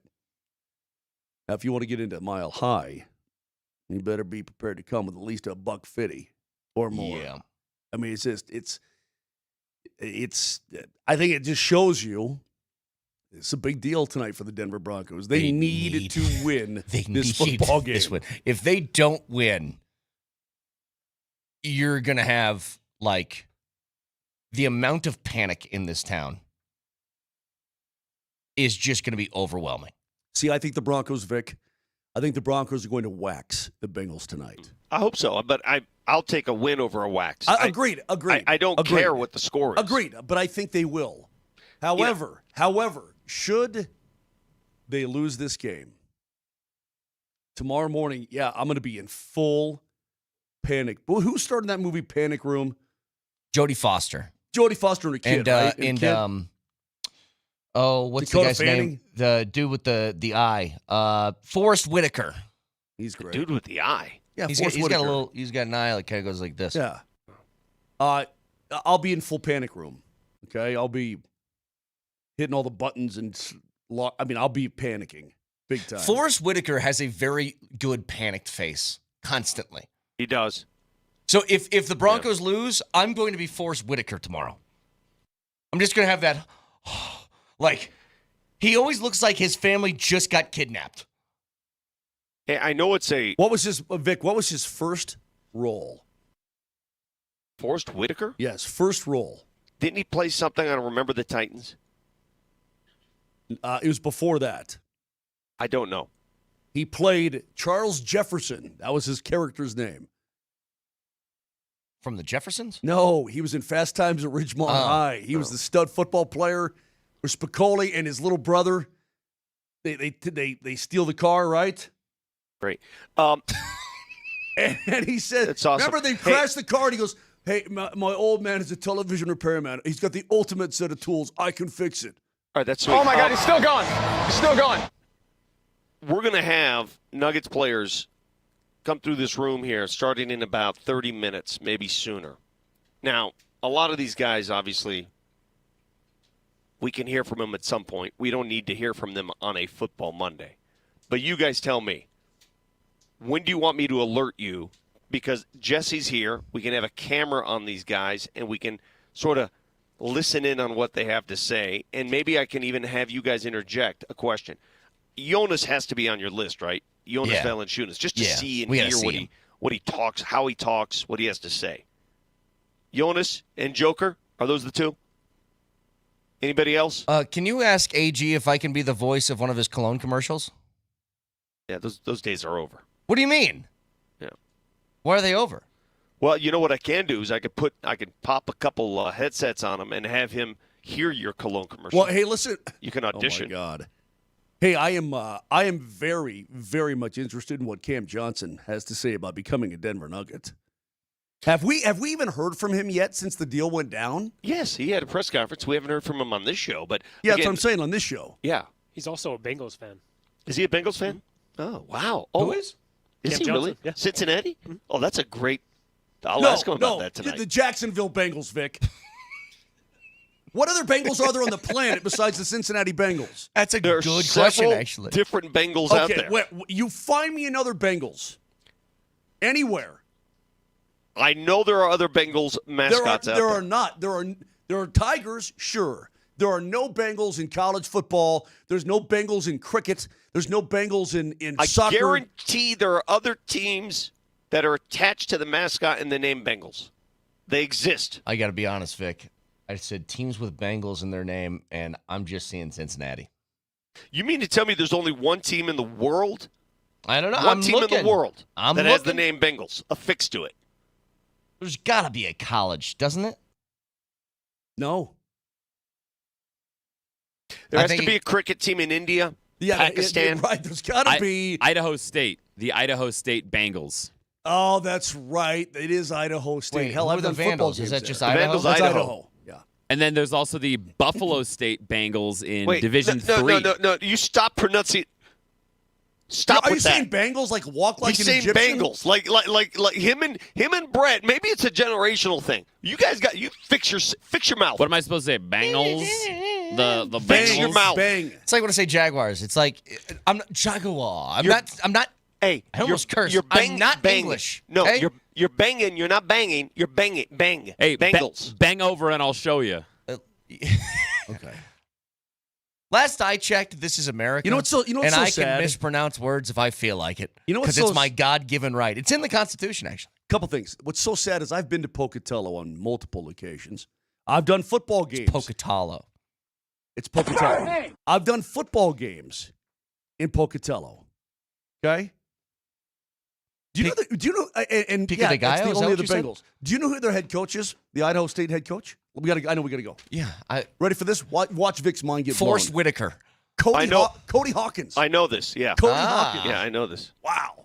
All right, so we get back to this in a bit. Speaking of being American, that was a really miserable weekend to be American until the very end, kind of, sort of. And you know what? You guys know how much I dislike Rory. I'm actually going to defend Rory and say it's the U.S.'s fault for what happened to him. We'll get to it next.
Yeah. It's Rally House Football Monday. Rally House. Shop every team in town.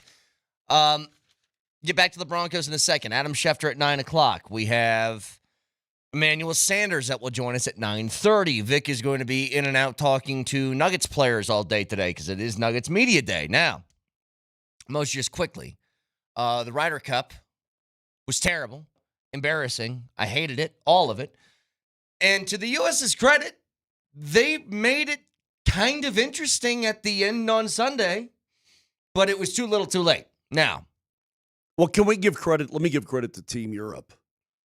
The first 2 days of golf, I don't know that I've ever seen 2 better days of Ryder Cup play than what Team Europe did in the team play on Friday and Saturday. What Justin? They were spectacular. Justin Rose wouldn't miss a putt. I mean, listen. Here's the guy. How do you beat this? Justin Rose birdies 5 out of the first 7 holes on Saturday at Bethpage Black. Yeah. One of the hardest courses on the planet. He just goes out and birdies himself. Mm-hmm. Birdies 5 of the first 7 holes. I mean, I guess you could say, well, somebody from the U.S. could do that. No, dude, nobody can do that. I mean, these guys from top to bottom, they played incredibly well as a team. It was never in doubt from Friday morning when we're sitting here whining about USA getting boat raced. Europe never looked back. Well, I mean, for the number 1 player in the world, Scotty Scheffler, for almost 2 straight years up until the very last singles match on Sunday, to lose every event, every single one that he was featured in is crazy for 2 straight Ryder Cups. But Mose, you know my distaste for Rory. I'm not a huge fan. I don't like the way he carries himself. I don't like the way he talks to people. I don't like a lot. I know you don't like anything about him, do you? Not really. He's really good. Don't get me wrong. He's really good. Didn't he leave what's-her-face, the tennis player at the altar, too? I don't know. Something like that? I forget. But Rory was getting, basically harassed by that crowd.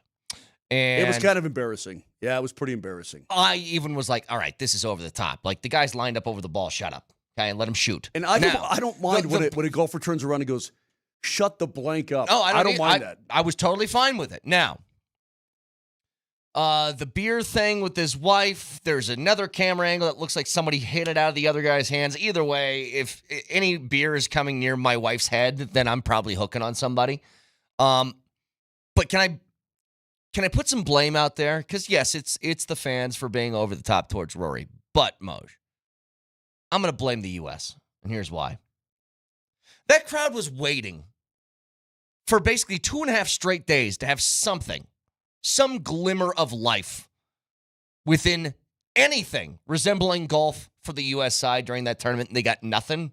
So they directed all of their energy and attention to the team that was kicking their butt.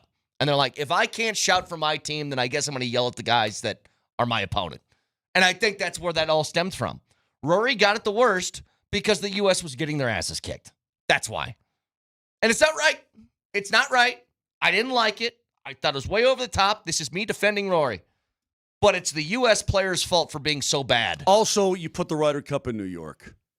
That too. What did you expect? And say what you will about who was it that said, was it Chipper Jones?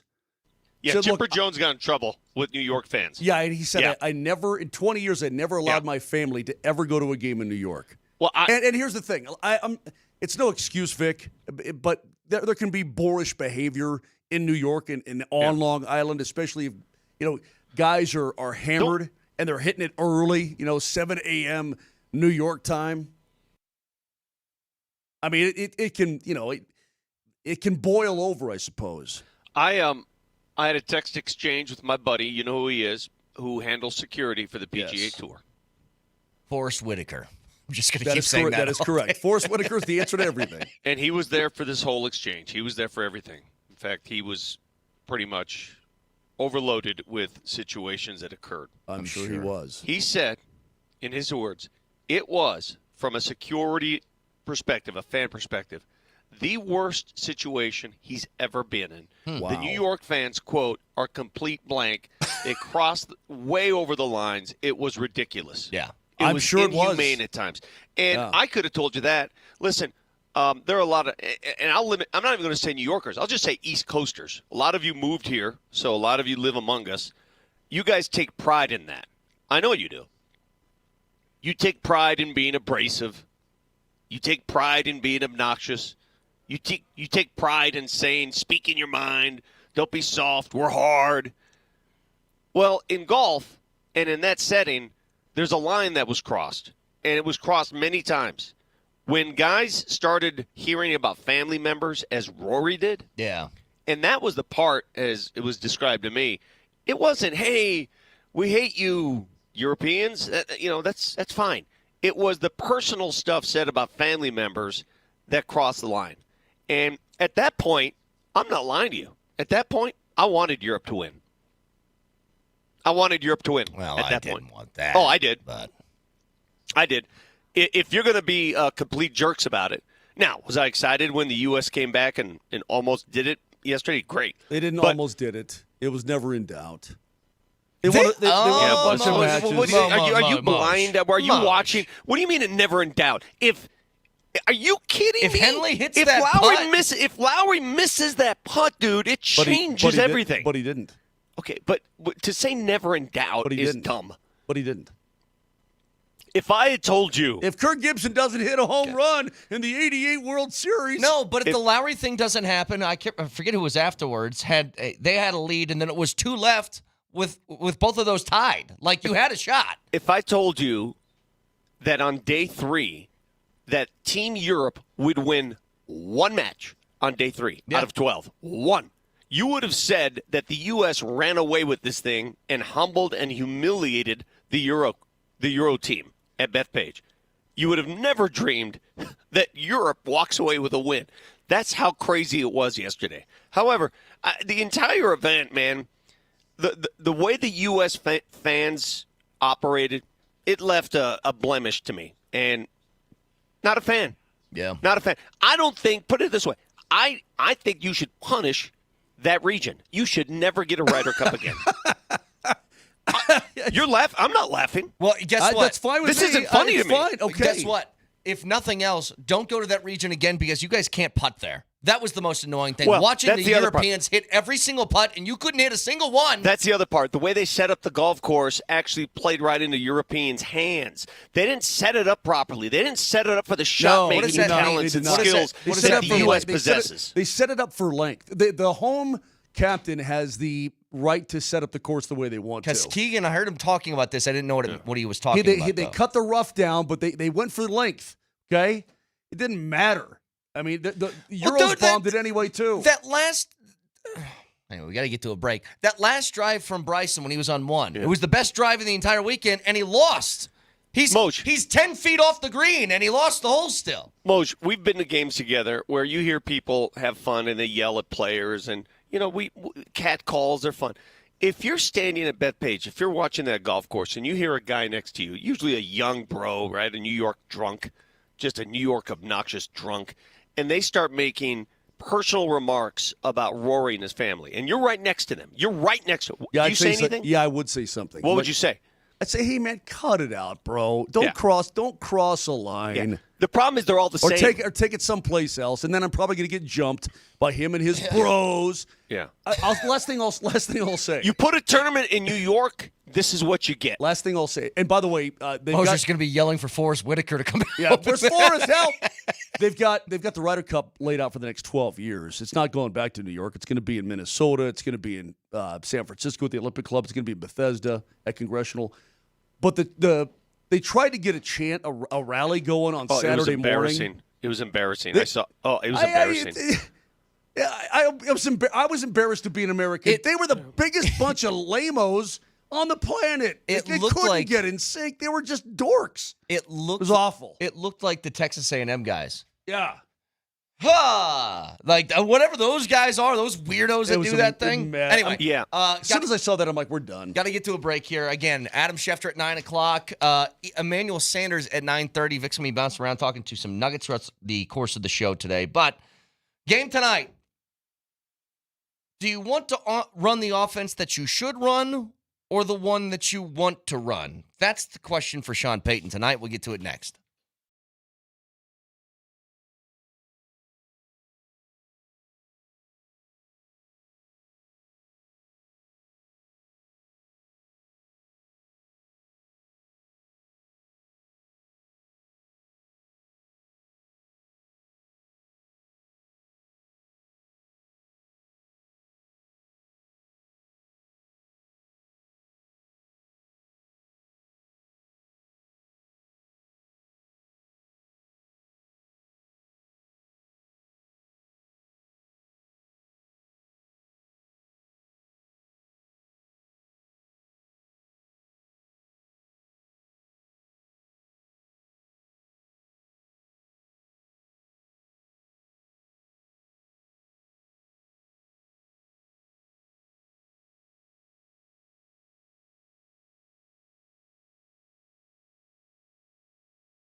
Hey, Bo, after going back and watching the film, is there something that you think you maybe could have done differently on those deep throws or when you get that chance again?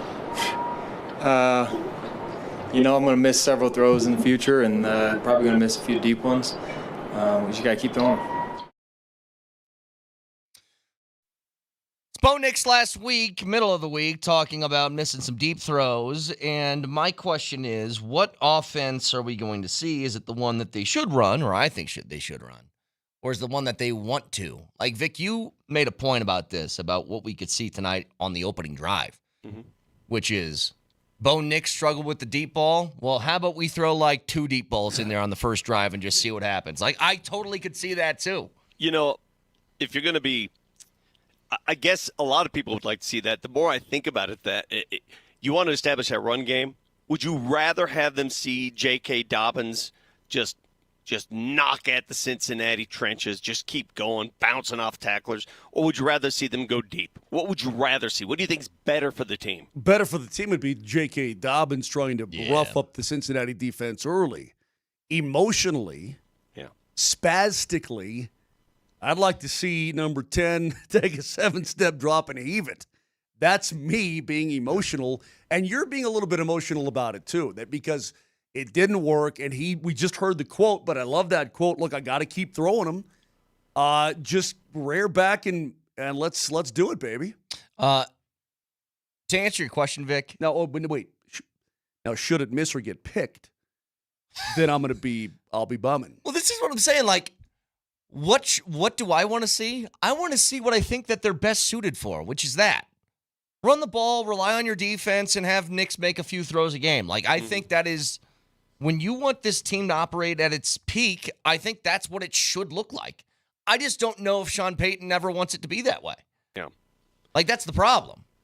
Ball control is probably more important for this team. They need ball control. They need to, as we talked about last week, matriculate down the field. They need to finish drives. They need a good 9, 10, 11-play drive that just marches down the field that ends up in the end zone. That's more important long-term to this team than coming out and popping a couple bombs. Yeah. I mean, those are beautiful. Those are, sparkly. Look at this, everybody. But matriculate. That's more important for this team. Learn how to do that. Learn how to get it done. Get confidence in doing that.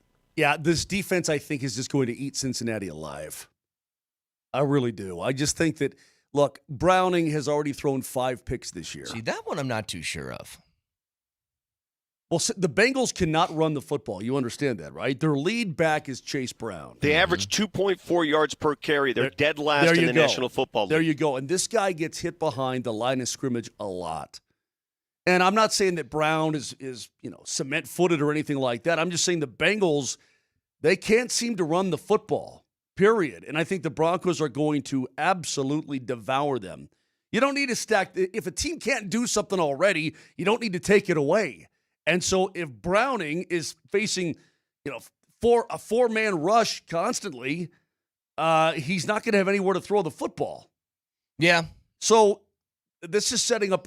This is a big-time get-right situation for the Denver Broncos. I'm so. And by the way, it has to do with the offense, not the defense. Yeah. I am so unconcerned and really I know this is weird to say. I'm almost bored in talking about the Broncos defense tonight because it's to me almost so inconsequential that I'm just concerned with offense. Yeah. Well, I mean, you obviously need both sides. Yeah. If you want the offense to shine, the defense has to get the ball back to you. Do you expect to see what we saw last night in Dallas? Just an offensive explosion on both ends? Sure hope not. Well, it'd be more entertaining. Yeah, but that would be the furthest thing that I think the outcome would be, is to have some sort of 80-point shootout. Yeah. I cannot envision that scenario occurring, period. Can't do it. I guess I could try. I could try to draw up that script, but my brain won't allow it. Dude, if you're Cincinnati right now, if you're a Bengals fan, how frustrated are you? You invested over $250 million in extensions to 2 receivers, right? You gave them so much money, and now you can't even utilize them. It's like having a turbo engine you can't turn on. It doesn't click on. It doesn't go because you don't have the quarterback to get them the ball. You're so reliant on Joe Burrow getting them the ball. Now they're left with Jake Browning, who just it's not working so far. look at it from Cincinnati's perspective. If there's a team tonight that's going to take shots down the field, it's Cincinnati, don't you think? Yeah.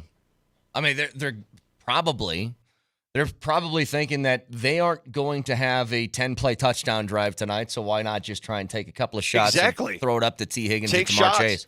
Try to get PIs. Yep. I mean, I'm telling you, Riley Moss, you remember what happened last year in Cincinnati. If he thinks it's going to be an easier go tonight, it's not. They're going to do the same thing. And you might try the same thing. You might think, hey, well, they don't have Joe Burrow. He's still covering T. Higgins, though. Like, that's still pretty difficult assignment to go against him or Jamar Chase. Not easy. I don't know how that division is going to shake out. I don't know what the AFC North is going to look like when it's all said and done. I know the Browns aren't going to be there. I think the Ravens are going to figure it out, and they're going to be there, but I guess I can't guarantee after what I saw last night or yesterday. If the Bengals are one of the Broncos, I mean, this is a team, I think, because let's just assume Pittsburgh wins the division. Let's say they win 10 games, they go 10-7 to win the dang division. Pittsburgh does not look good either, but they might. Well, they're 3-1, dude. Their only loss is to the flipping Seahawks at home, which is crazy. But let's just say Pittsburgh wins the division. Cincinnati's one of those teams that's just going to be hanging out. Yeah. Hanging out in the same pond that you swim in, right? You got the same floaty. Hanging out in that same deal. This is a big game in more ways than one. Kansas City's going to be back. They're going to be a problem.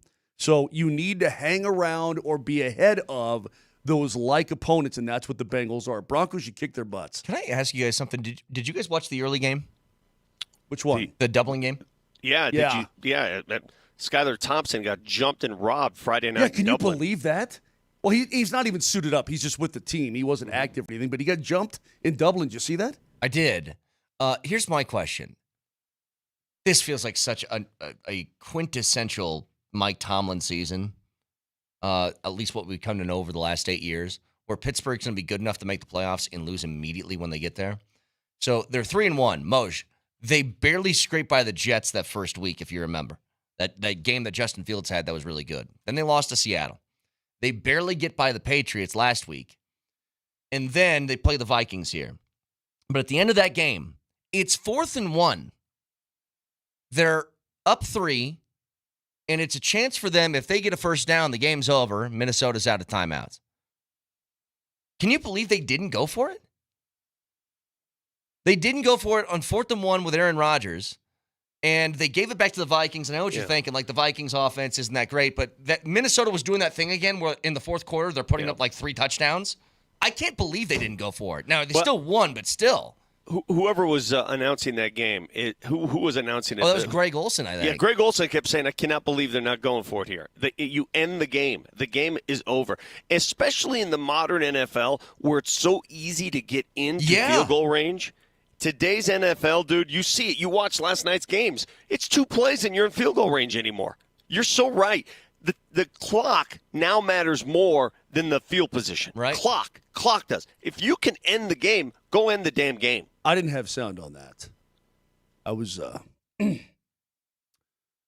the gym early in the morning, getting my buff on. I didn't have any sound. Had my tunes kicking. I was just watching the game. Yeah. Just do that. Did you just say that just to say you're at the gym? Yeah, in it's the just morning? pretty much, man. Please stop. Yes, please stop. We'll take a look around the league in a second. Okay, great. But listen, I guess one thing that is concerning that we heard Andy with his injury update during the commercial break.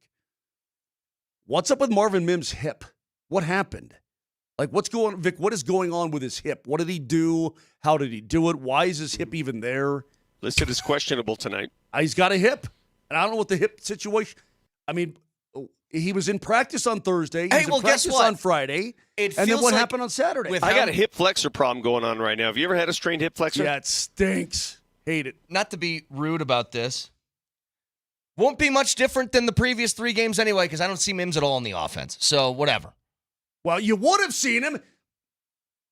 If they hit a deep ball? I almost just said the M word. If they hit a deep ball? Yeah, if on the flea flicker you hit the... You put the ball on the money, you would have seen him. True. you would have seen 19 running to the end zone with his arms in the air for a touchdown. Injury report, by the way, always powered by Ramos Law, the official injury law firm partner of the Denver Broncos. Can I say one more thing before we get to break? We take a look around the league. Adam Schefter at 9 o'clock, Emmanuel Sanders, 9:30. Did you guys notice something? So the MLB season's now over. The playoffs are starting tomorrow, the wild card round. The Rockies won their 43rd game of the year, and they said, season's over.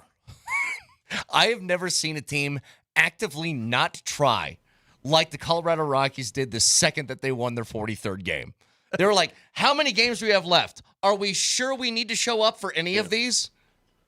I've never seen just a collective, we're done. That's it. The worst record in the National League, the most losses, 119, since the lovable Mets of 1962. That's number one.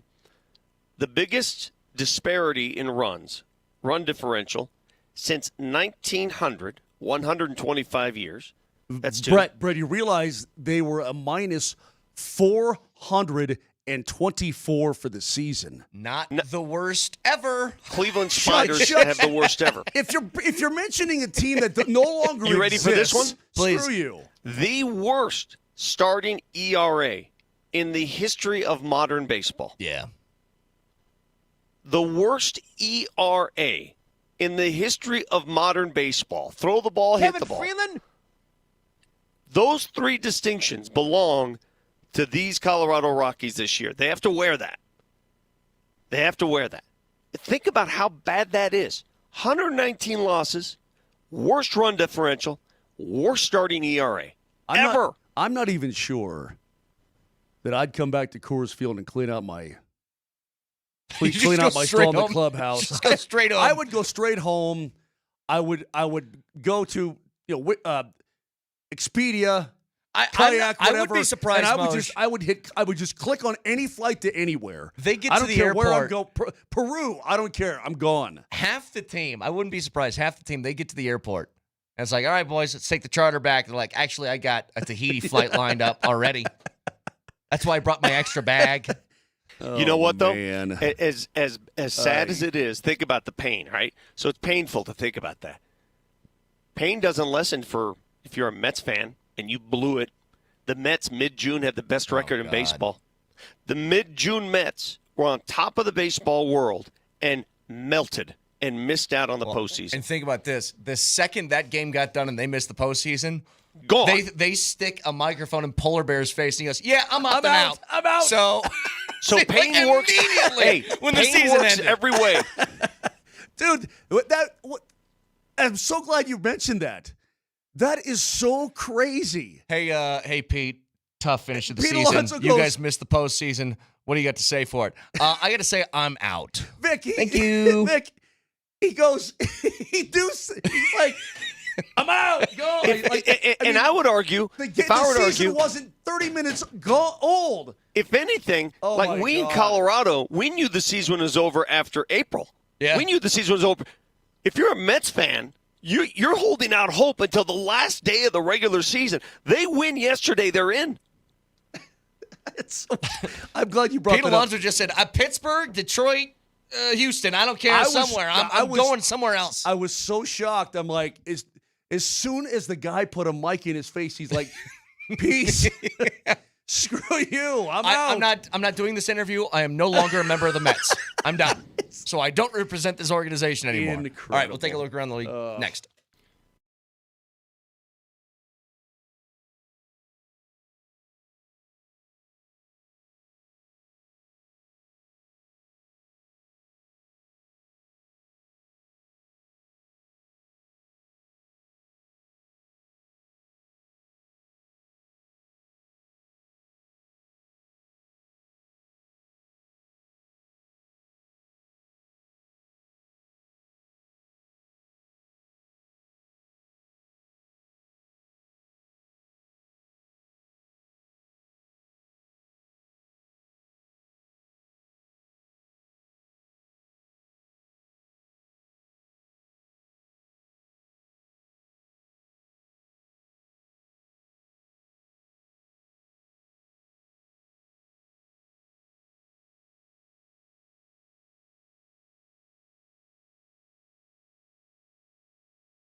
It's Rally House Football Monday on Altitude Sports Radio. Rally House, shop every team in town, and every Monday at 8:20, we take a look around the NFL and the weekend that was in the NFL.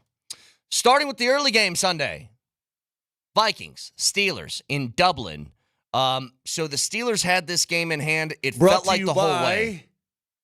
Brought to you by Aer Lingus. Don't say what you said the last time, Vic. What I don't remember what I said. It was something about reaching. I mean, just the name. Yeah. Come on, change the name. It's vulgar. Yeah. Vulgar Irish people. So, yes, presented by Eric Coitus or whatever it was. Come on, ridiculous. Man. Come on, man. So the Steelers had this game in hand, and Katie Winge here. Hi, Winge. Are you pointing over the wrong shoulder? I don't know, dude. I'm lost. Are you on the other side of the room? Yeah, she's on the other side of the room. She's reversed. So Steelers keep this game in hand, and then I thought the Vikings were going to do that fourth quarter Vikings thing that they do a lot now, which is they can't do anything for 3 quarters, and then they put like 3 touchdowns on the board. They almost did. Carson Wentz finished the game with 350 yards, but the Steelers do hang on. He missed some passes in that game too. When I was doing the Flies, I was over on the Flies, and the TV's right across the room from me. Yeah, because you were working out on Sunday morning. Because I'm getting all my buff on.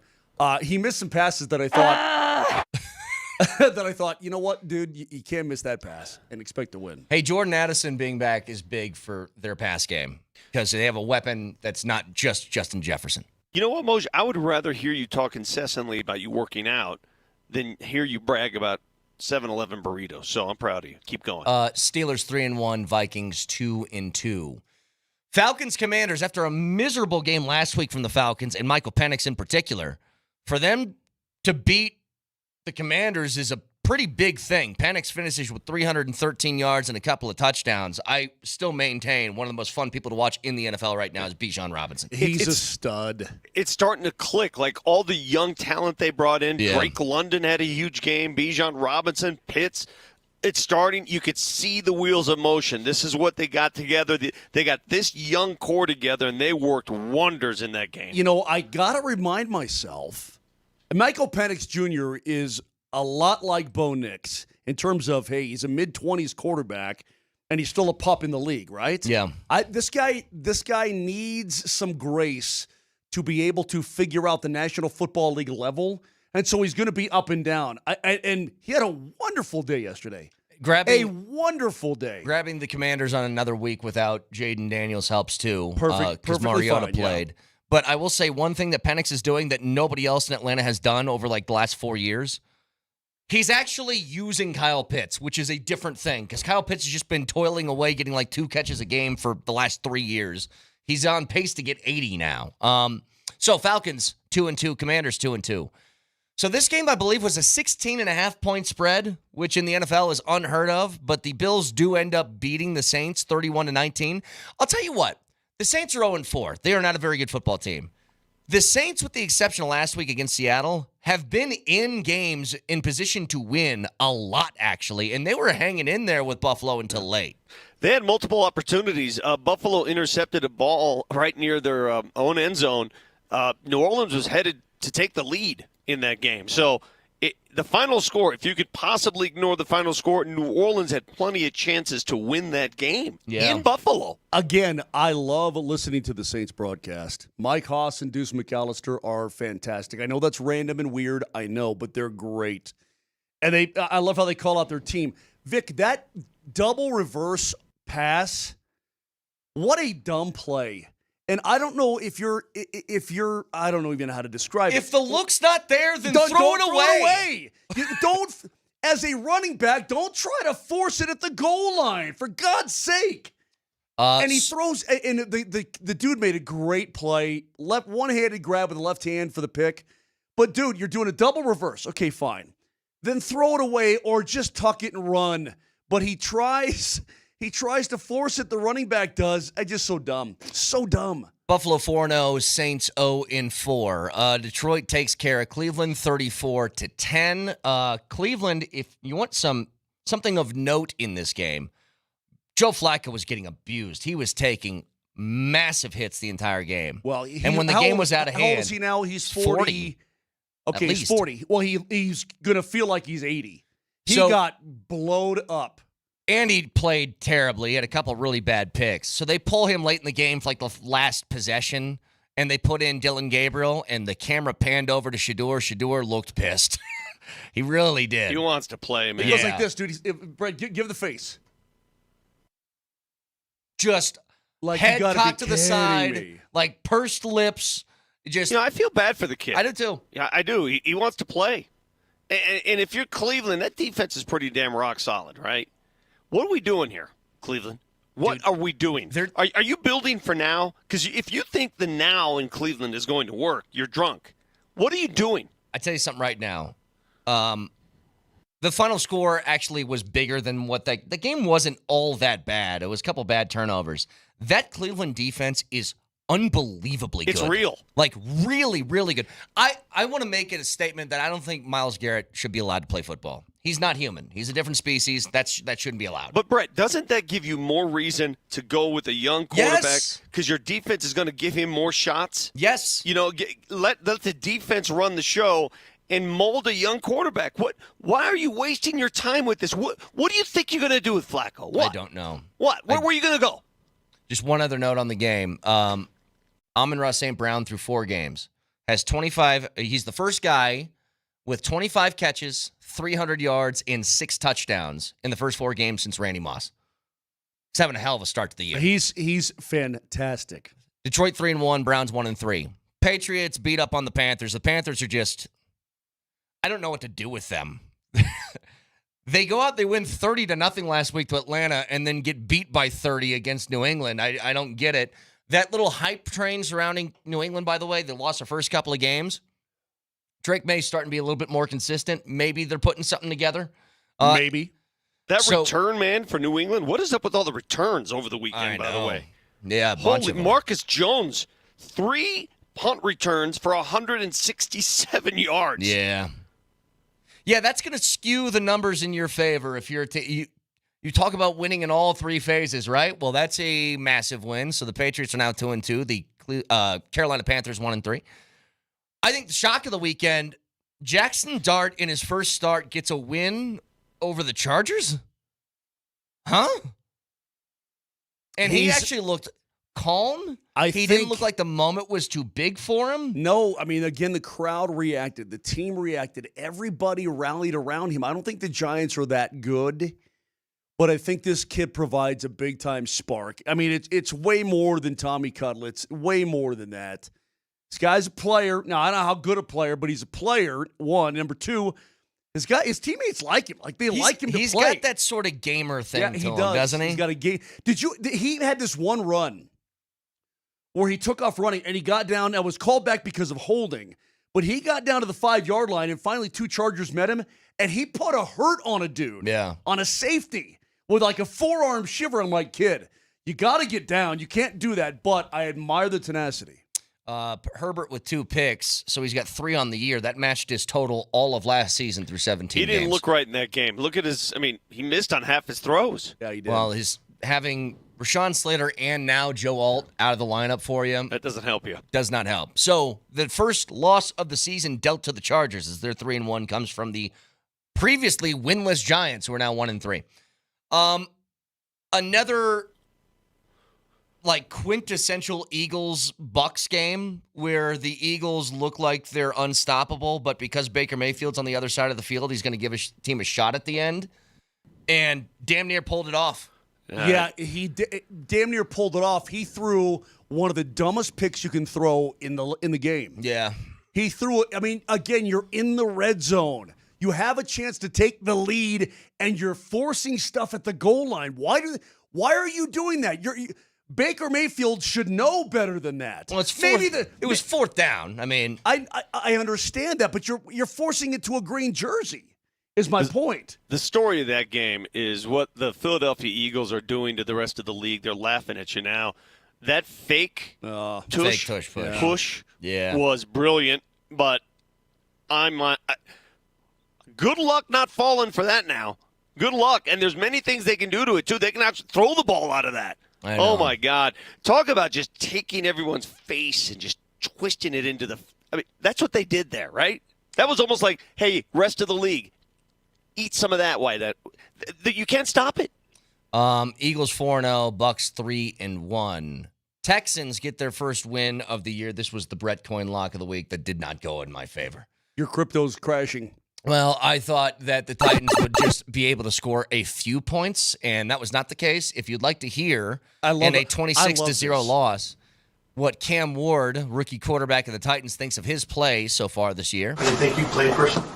Pass. Mm-hmm. Well, Cam, that's your own individual performance. How about the team? I mean, if we keeping a buck right now, we ass. So we 0-4. We have this one. We got nothing to lose. We dropped a quarter of our games, and we've yet to do anything. So we have to lock in. I love it, especially myself on the offensive line. I love it. That's real. I like the guy. I love it. You know, I always think it's interesting for a guy like Cam Ward he's been successful everywhere. Miami, Washington State, high school, Pee-wee football, whatever. Madden, he's probably great at Madden. Every stage of football, he's great. And you walk into a situation where your team is this bad, it's got to be tough.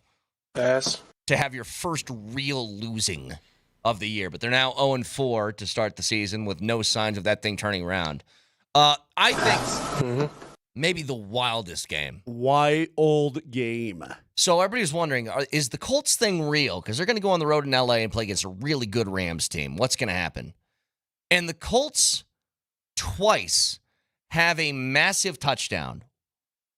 Adonai Mitchell does not do the Deshaun Jackson where he drops the ball before the goal line and starts celebrating. He literally just slips out of his hands while being untouched and goes through the back of the end zone. Later in the game, they got another long touchdown that is called back because of Adonai Mitchell penalty.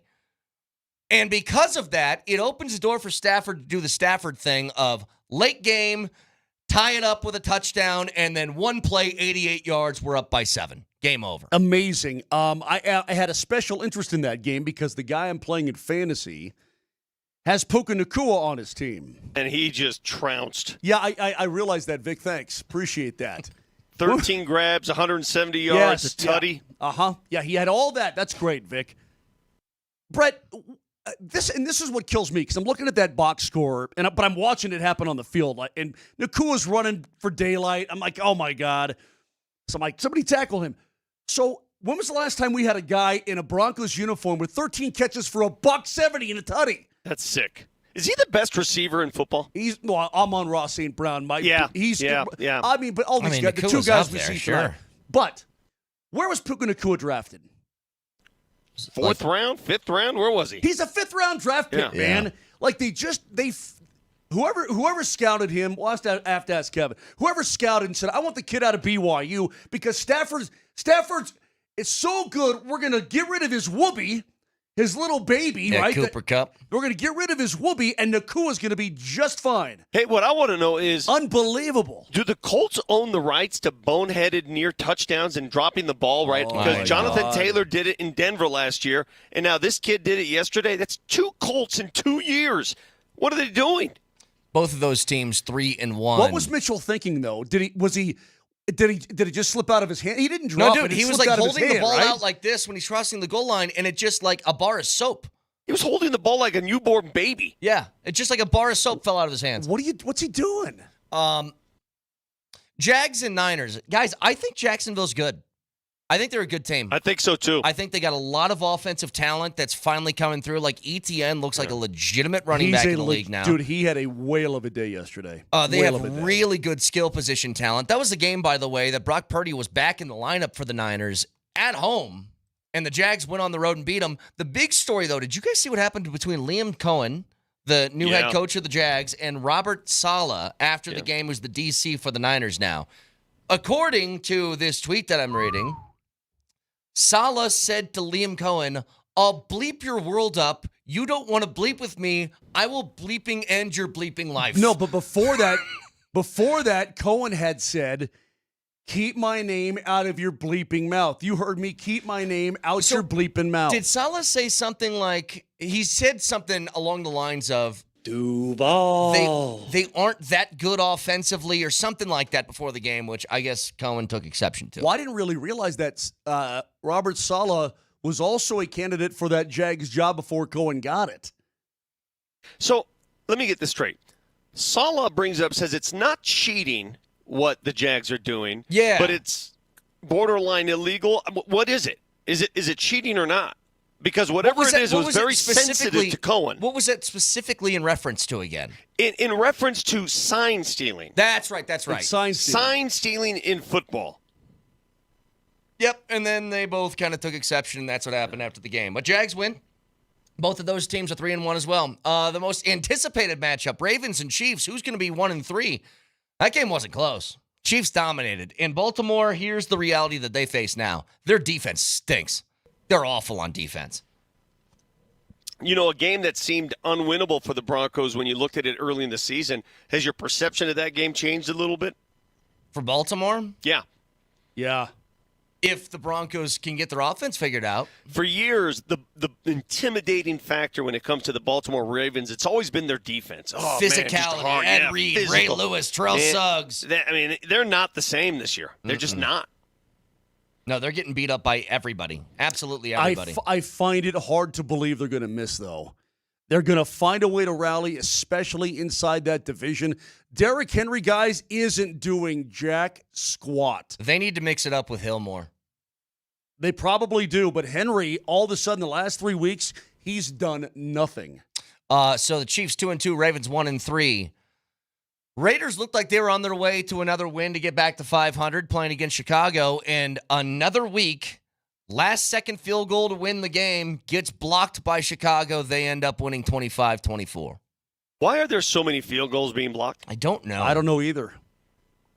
I need some factual, scientific research into that. Yeah, I don't know. Are the splits different? Are the rules changed? Are the defensive linemen taller? They're the kicks leveraging lower? and getting away with it. I don't know. What's going on? I have no idea, Vic. It's bizarre to me.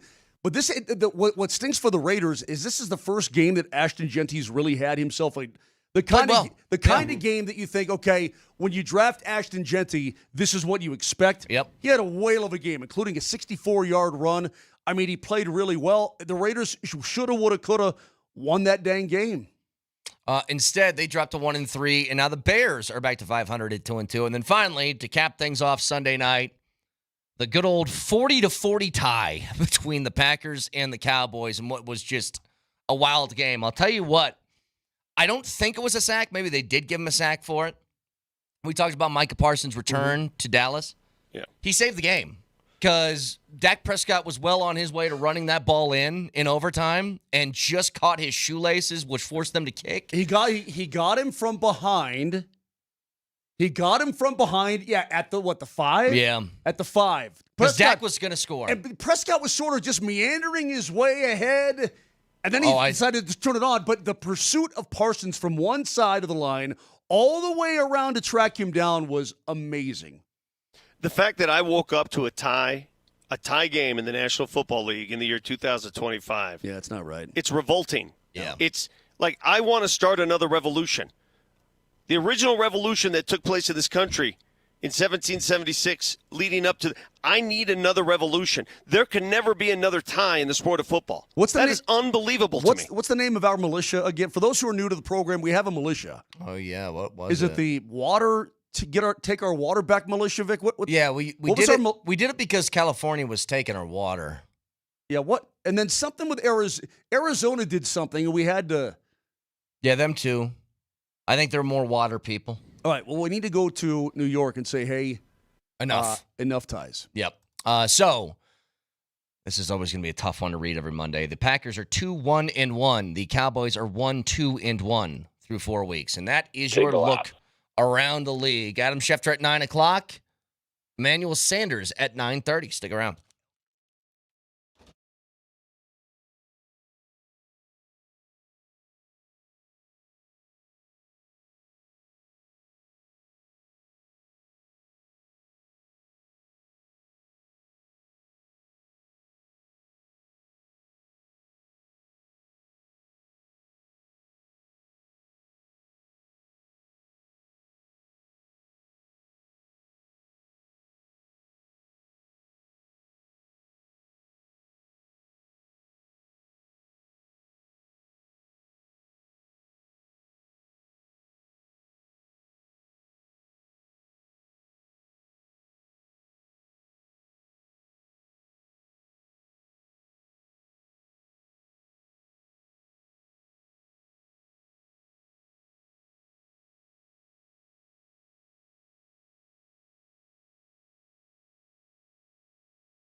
It's Rally House Football Monday, and we're celebrating a special Rally House Football Monday with the morning sprint. They're going to be live from Rally House in Lakewood. Stop by and say hi to Berto and Coach. Rally House gift card giveaways every 20 minutes, so it's the perfect time to gear up for Monday Night Football. We'll see you in Lakewood at 10 a.m. Jonas Valanciunas is in the building. Is he? And we are awaiting his arrival upstairs to the interview room. So he is here. Tell the folks in Greece that it's officially over. Take that L on the way out. The war of 2025 between Denver and what's the name of that team he was going to? Panathinaikos. Yeah, that was a short war. That was like the 3-day war. It was a very short war in the annals of history. But here's the thing. We were just waiting for a guy to pick a side. And even when the side was basically picked for him, he still kind of left it vague out there. So I don't know. Whatever. Weird. In the meantime, we'll talk to Adam Schefter, go around the league a little bit. This is a big, big game tonight. It's a huge game It is tonight. a big game. The more we get closer to the kickoff, Vic, and the atmosphere is going to be electric. I don't have tickets tonight. I'm not going. But it's important for the Denver Broncos. I mean, in more ways than one. They need a get-right game, but they need to keep pace. They've got to be 2-2. They have to be. Everything you just said. try and Vic, say, if you're 1-3, it's turning into 1-4, and we are going to have kittens. I'm going to try and say every week that it's a must-win for the I was going to say, everything Mark Moser just said as he sat in his chair, right? He just rewind it. Everything you just said, I can replay that exact I don't know. I think it was 4 sentences. I could take those 4 sentences and apply it to every single football game on the schedule, and it would apply. And it would be the same thing. Let me just recreate the moment. Just imagine yourself 4 weeks down the line. This is a big game tonight. This is a big game. There's a lot at stake. Gotta have this game. You gotta win this game. This is big. This is big. You could say that about every single game. Hang on. Every Broncos game or every game? No, hang on. Tonight is certainly a must-win because you can't drop the 1-3. You cannot. If you want to keep pace with the Chargers in the AFC West and maybe the Chiefs now taking a step forward, Philly's definitely a must-win. You got to be able to win that game to keep pace. You're not going to win in Philadelphia. No, but it's a must-win. But it's it's a big. Hey, Moj, it's a big game. But then, dude, when you're playing Sunday morning in London against the Jets, you cannot drop a game to that bad of a Jets team. That's Brett, a must-win. Brett, you know what I think that game in London is? I think it's a big game. Yeah. It's a big game. And then you follow that up with the game against the Giants. You cannot drop a game to the Giants with a rookie quarterback. Anytime you play the Giants, I consider that a big game. So then they play the Dallas Cowboys, and then I'm just thinking to myself, like, there is no way you can drop it to Dallas. Dallas's defense is terrible. You got to be able to score. That's a must-win game because everybody your offense knows has to play well. When you're going up against Big D, it's always a big game. Yeah. And then after that, Moj, it's Houston. Have you seen how bad Houston is this year? That's a little game. That's small. That's tiny. But you have to win that game. You can't drop it to a bad Houston team. Not at all. I want to do this every week. Moser, any thoughts? Any more thoughts? Any more profound thoughts on tonight's big game at Mile High? Yeah. Tonight's big game at Mile High. Yeah, okay, copy. I've got to clarify which big game. If the Broncos, look, I think they're going, I'm on record as saying it. I think they're going to stomp the Bengals tonight. That's what I feel. Empirical data would also tell you the Bengals can't run the football. Browning is throwing picks. Like the football is loaded with anthrax. Like he just wants to get it off him. Right. Well, I'm just saying. Browning's throwing the ball all over the place to everybody. I mean, he's got 5 picks in 7 quarters of football, dude. It's just the defense should tee off on these guys. They won't score more than 14 points at all, and you should absolutely get a little bit fat is the way I'm looking at it. The way I'm looking at it is you should absolutely have a get-right situation. I'm not worried about that. It's the Eagles that if you could win that game, my God, that would be the best win in Sean Payton's tenure as the head coach. So we'll talk more it's about a big game. Talk more about this with Adam Schefter in just a couple of minutes. Can I go back to this weekend in college football? And I'm starting to get really nervous for what college football is in this town. I remember when I first got here, it was the biggest shock to me when I first got here. Coming from where I came from was like, gosh, does anybody really talk about college football around here? And it's like, well, the teams aren't very good, so not really. And then we got that little boost a couple years ago. And I feel like we're going back to where it was. Yes. Because none of these teams have juice to them right now. None. They're not a factor nationally. Yeah. They're not. I mean, I said it. CU is going to be a sellout. CU is going to be on national television. You're going to have the likes of Mark Jones broadcasting CU games and everybody hyping it up. You're going to get that as long as Prime is here. But CU, presently constituted, is not a factor nationally in the national championship picture. They just aren't good. No, and they haven't been over the 3 years. They're just not. So until you can cross that void into national championship prospect, this is what you have. And you're going to have to live with this. It's going to be of national interest because Deion Sanders is the coach. Other than that, there's not much there. Here's my problem, Moj. The Buffs were not a very good team. How do I want to put this? They weren't a very good team, but they had really good players, if that makes sense. That's what they were. Not a very good team, but two super high level. They also won 9 games. I mean, but it's a fully constituted football team. Agreed. There are a lot of holes in there. That's all I'm saying. Agreed. And now they look like not a very good team without top-end players. They lost to a quarterback who wears the number 47. That is unbelievable. Just disgusting. I hated that. I could not handle that. I don't know. It's little things like that. I agree. I couldn't handle it. I wanted so badly. Like, if I were playing defense that night, I would tackle him and say, you can't come in here with that. Yeah, why is your linebacker playing quarterback? What are you guys doing? Why is John Lynch playing QB for BYU? But I'll tell you what's really concerning. We talked about this with the Broncos. What's the biggest concern with the Broncos right now so far 3 weeks into the season? Sustaining drives. Absolutely. Well, I was going to say finishing games. Yeah, we talked about that a lot, like being able to finish. The offense is just out of sync. CU looks like they have no idea what to do when the game's on the line late. And you know what bailed them out the last couple of years, Moj? How they got to 9 wins? Because in situations like that, Shedeur knew exactly what to do. That was Shedeur's greatest asset was games close, we need a drive. He got you. Do you call timeout there? He'll move the ball down the field. They look clueless late in games. Those final drives need to have it drives on what to do. Can I give you a blanket statement about college football as we're a month into the season now? Yeah, Here's sure. how I believe college. Yeah, sure. Can't wait. Go ahead. It's big, first of all. I'm sure. Big. College football has never been more chaotic in terms of players here and there, and yet the parity has never been more apparent. Good luck. Pick your favorite team. Pick your conference favorite. Good luck navigating an entire season beginning to end going undefeated. I think the days of the dominant undefeated, we're better than everybody, those are gone. You're still going to have a handful of teams that are better than everybody else, but along the way, you're going to lose a game. You cannot go undefeated in college football anymore.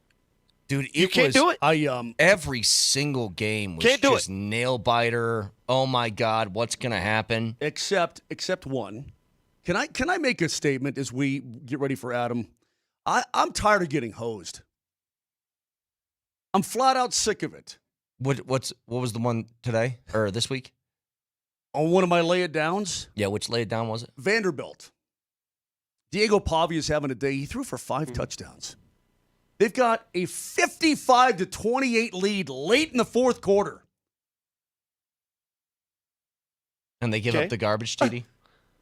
They throw in a bunch of dudes who I don't even know if they Hey, that's college football. That's why you risk those giant spreads. Would you shut it? I don't even know if the guys who are on defense in that final drive could fog a mirror. Okay? And they just throw these guys. They got a 28-point lead late, and they just throw a bunch of dudes out there. And they allow Utah flipping State on a 12-play drive for a meaningless touchdown at the end of the game to hose me. I can't do it anymore. Moj, I can't. I won't. During the break, can you peek your head into Brandon's office and ask him what the score of that Notre Dame-Arkansas game was? Yeah. Billy's hurting today. Let's get to Adam. Let's get to Adam Schefter. ESPN joins us next.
Going to connect here with Adam Schefter in just a second. He will join us on the Ramos Law Hotline. Car accident, you need Ramos Law, medical doctor and attorney, ramoslaw.com. Wild weekend in the NFL over the weekend, Motion. We got a big one coming up tonight with the Broncos. Yeah, it's a big game. I don't know if you've heard that or not, but tonight's a big game, an important game that the Broncos are going to win, I'm convinced. Well, let's ask the man that's on the horn with us right now, Adam Schefter of ESPN, who joins us every single Monday at 9 o'clock. First of all, Adam, thank you for joining us this morning. Second of all, the game tonight, I know it's the NFL and anything can happen. He's doing some breaking news right now. He's got something going on. We got a trade going down right now. The Browns are trading for Texans offensive tackle Cam Robinson for swap of late round picks. How about that? Not a huge deal, but again, boom, there it is. Anyway, I'm waiting. I like the sound effect. I'm waiting for the day when you come on and say the Browns are trading third string quarterback Shedeur Sanders to blank for something. I mean, he's just sitting back there. We'll get to that in a little bit. Go ahead, Brett. But the game tonight, obviously you guys talking about this a lot on First Take, on Get Up, on all the different shows on ESPN in the morning.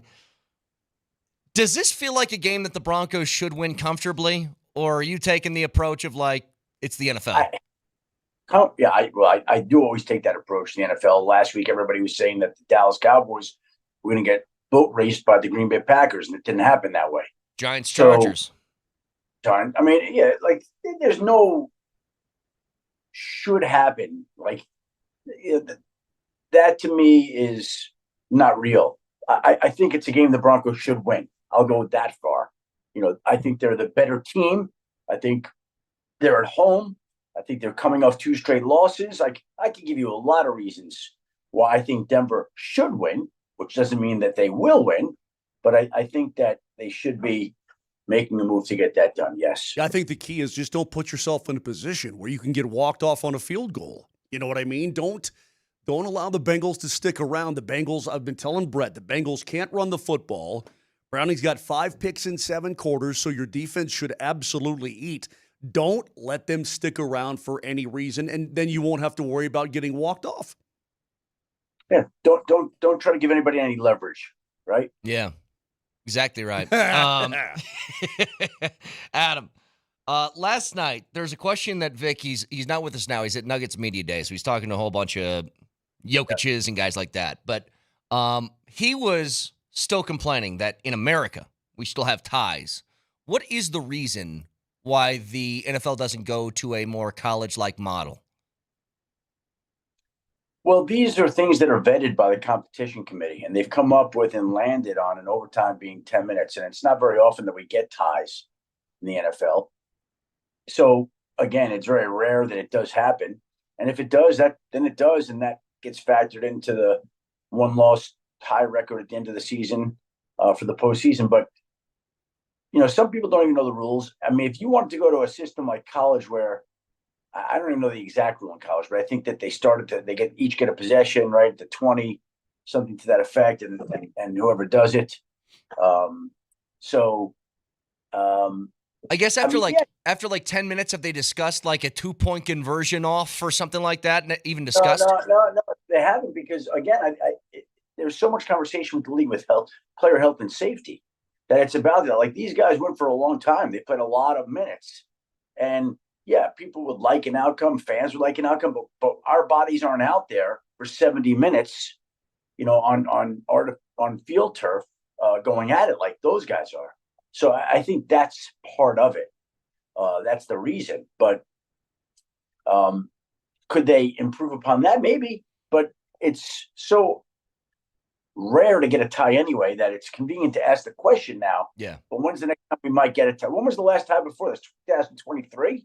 Something like that, yeah. And listen, I think the system is better than it was. I mean, the fact that when you go back to that game between the Chiefs and the Bills, that playoff game, whoever got the ball, I think, was going to win the dang game, right? I like the fact that both teams get a possession, but I couldn't help but think last night as I'm watching Dallas drive down the field and then kick the field goal, and of course the Packers still had some time, but what if Dallas had the ball for 14 minutes and 43 seconds and then kicked the field goal? Right? I mean, but Green Bay get a possession. I'm starting to think to myself, well, how would that work? Because that was a pretty long, sustained drive. That was like an 80-yard drive. Yeah, both of them, actually. That was a pretty sustained drive. I'm like, well, if there's no time left on the clock, but you get a possession, what you get one Hail Mary? I mean, what's going on? I couldn't work that out in my own head. Yeah, but how often does a team go on a 14-minute drive? Yeah, not very often. Yeah, not very often. I mean, that's not practical. Where did I see somebody had a 10-minute drive recently? It was a lot.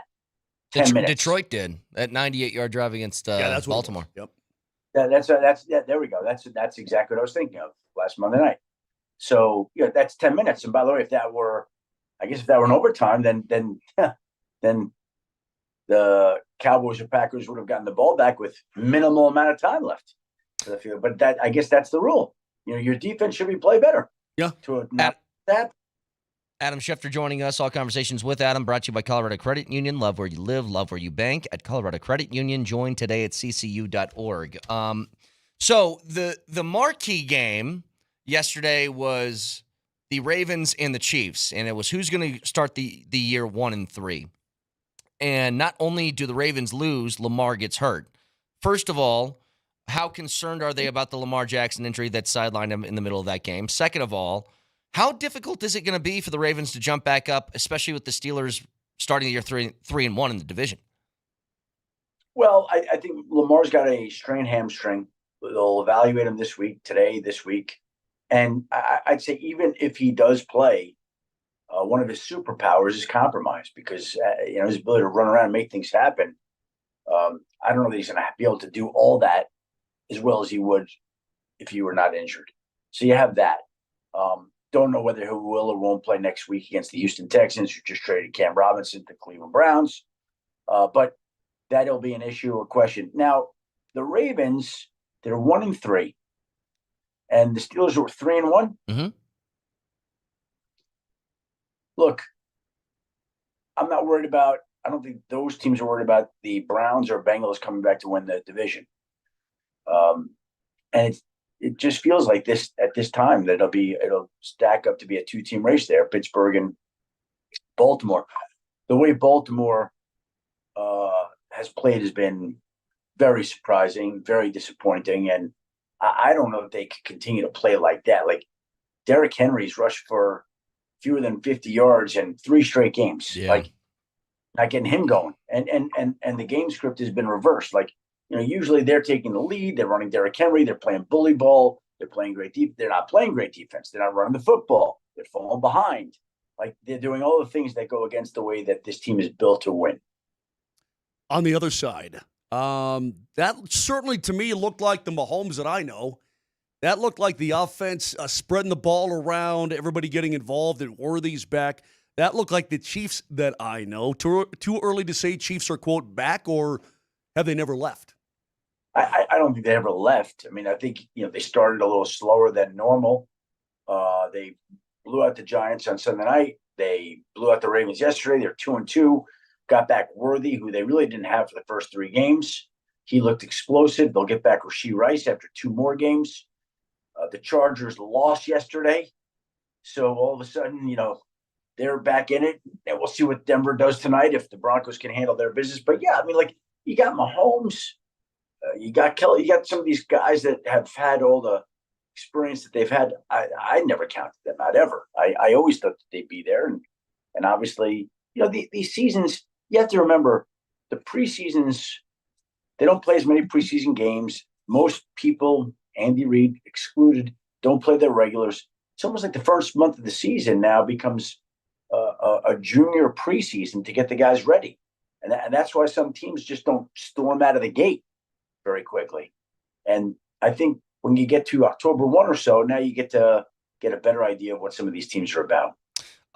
Speaking of that Giants game, and I want to get to both sides of this, Jackson Dart winning his first start and doing that against the Chargers is pretty crazy. But the Chargers in the middle of that game, they lose Joe Alt. They already are out Rashawn Slater. I got to imagine it's going to be pretty difficult to keep the offense humming at the same level when both of your star tackles are going to be out of the lineup. What do you think the Chargers do, and how do they handle that moving forward? Well, they handled it yesterday as best as they could when Joe Alt left the game. Now, my understanding is he's got a high ankle sprain. They'll do tests today. He wants to come back in and play the game. So I wouldn't be shocked if he misses a minimal amount of time, if any. Okay.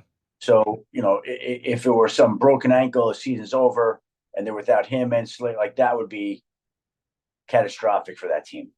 But that doesn't sound like initially what they believe right now.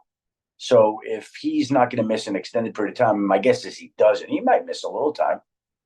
Then I think they'll figure out a way to overcome it. They'll still play tough defense. They'll still run the football. They ran the football yesterday without him and Slater. Obviously, one of Slater this year. But they just had a bad day. West to East, early game. Had won 3 in a row. Giants went to new quarterback, got a spark. There you go. Yeah, and he provided that spark. He wasn't a flash in the pan in the preseason. The team rallied around him. I know the fans went crazy, so we'll see what he can do from this point on. Back to tonight. Both Vic and Brett have kind of given me the business for being remarkably calm about this game. Again, I know that. Why are you? I just feel like I loved what Bo Nix had to say leading up to the game. And Marvin Mims, by the way, is questionable with that hip. I don't know what happened yet on Saturday. But Nick says, you know what? I just got to keep throwing it. Just keep throwing the ball. And I just feel like if he just keeps throwing them, they're going to connect. Like, I just think he's too good. And Peyton is calling the plays correctly. They're going to hit. I'm not worried about the defense whatsoever. I just feel remarkably calm about this particular game. Now, I think they're going to lose in Philly, and they'll be 2-3, and then they'll go on a little bit of a run. That's the way my brain is working. But, Adam, I'm just calm about it. I just think that Bo Nix and company, they're going to come around. They're going to come around and be themselves. Is that too much to ask? No. I think that they're going to be right there, and I expect that they bounce back tonight. I think that they'll have a great game.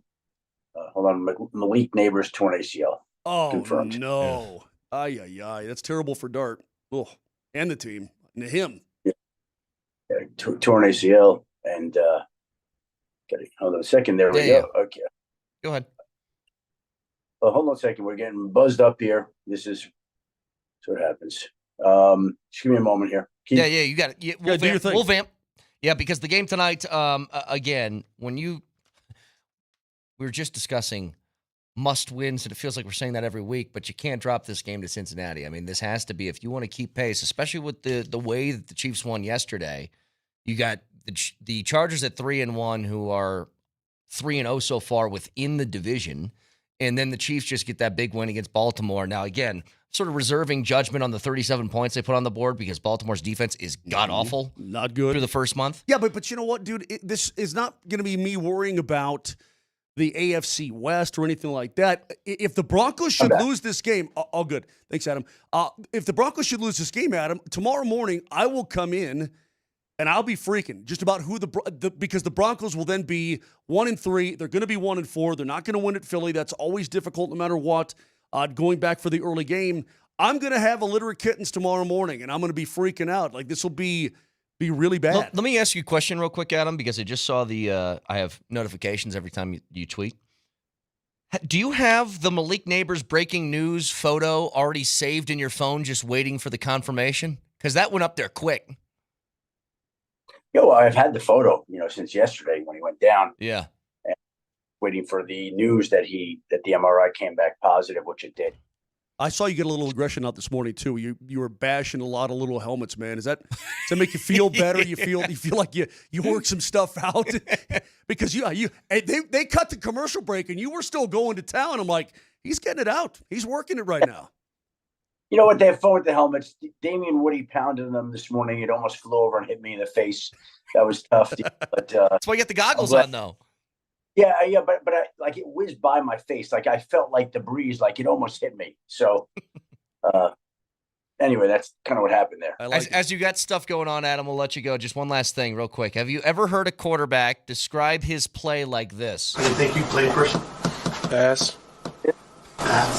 Repeat.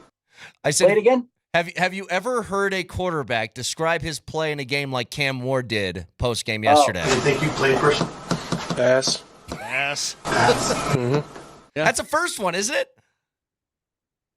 Yeah, I actually heard Greeny say that word on Get Up this morning. I didn't know that we were allowed to say it. So I guess That surprised me. Yeah. And he's not incorrect in that statement, by the way. Cam, that is the way the Titans played today, right? Yeah. Oh, God. Yeah. I mean, yeah, they're having a rough go. It looks like a team that drafted a quarterback first overall the previous year. I mean, that's what it looked like. Especially with the way the Titans are playing. You thought maybe they had a shot, but they don't. Adam, we always appreciate the time. I know it's a busy morning for you. Always appreciate it. Thank you so much. Great with the breaking news. Good stuff. Thank you.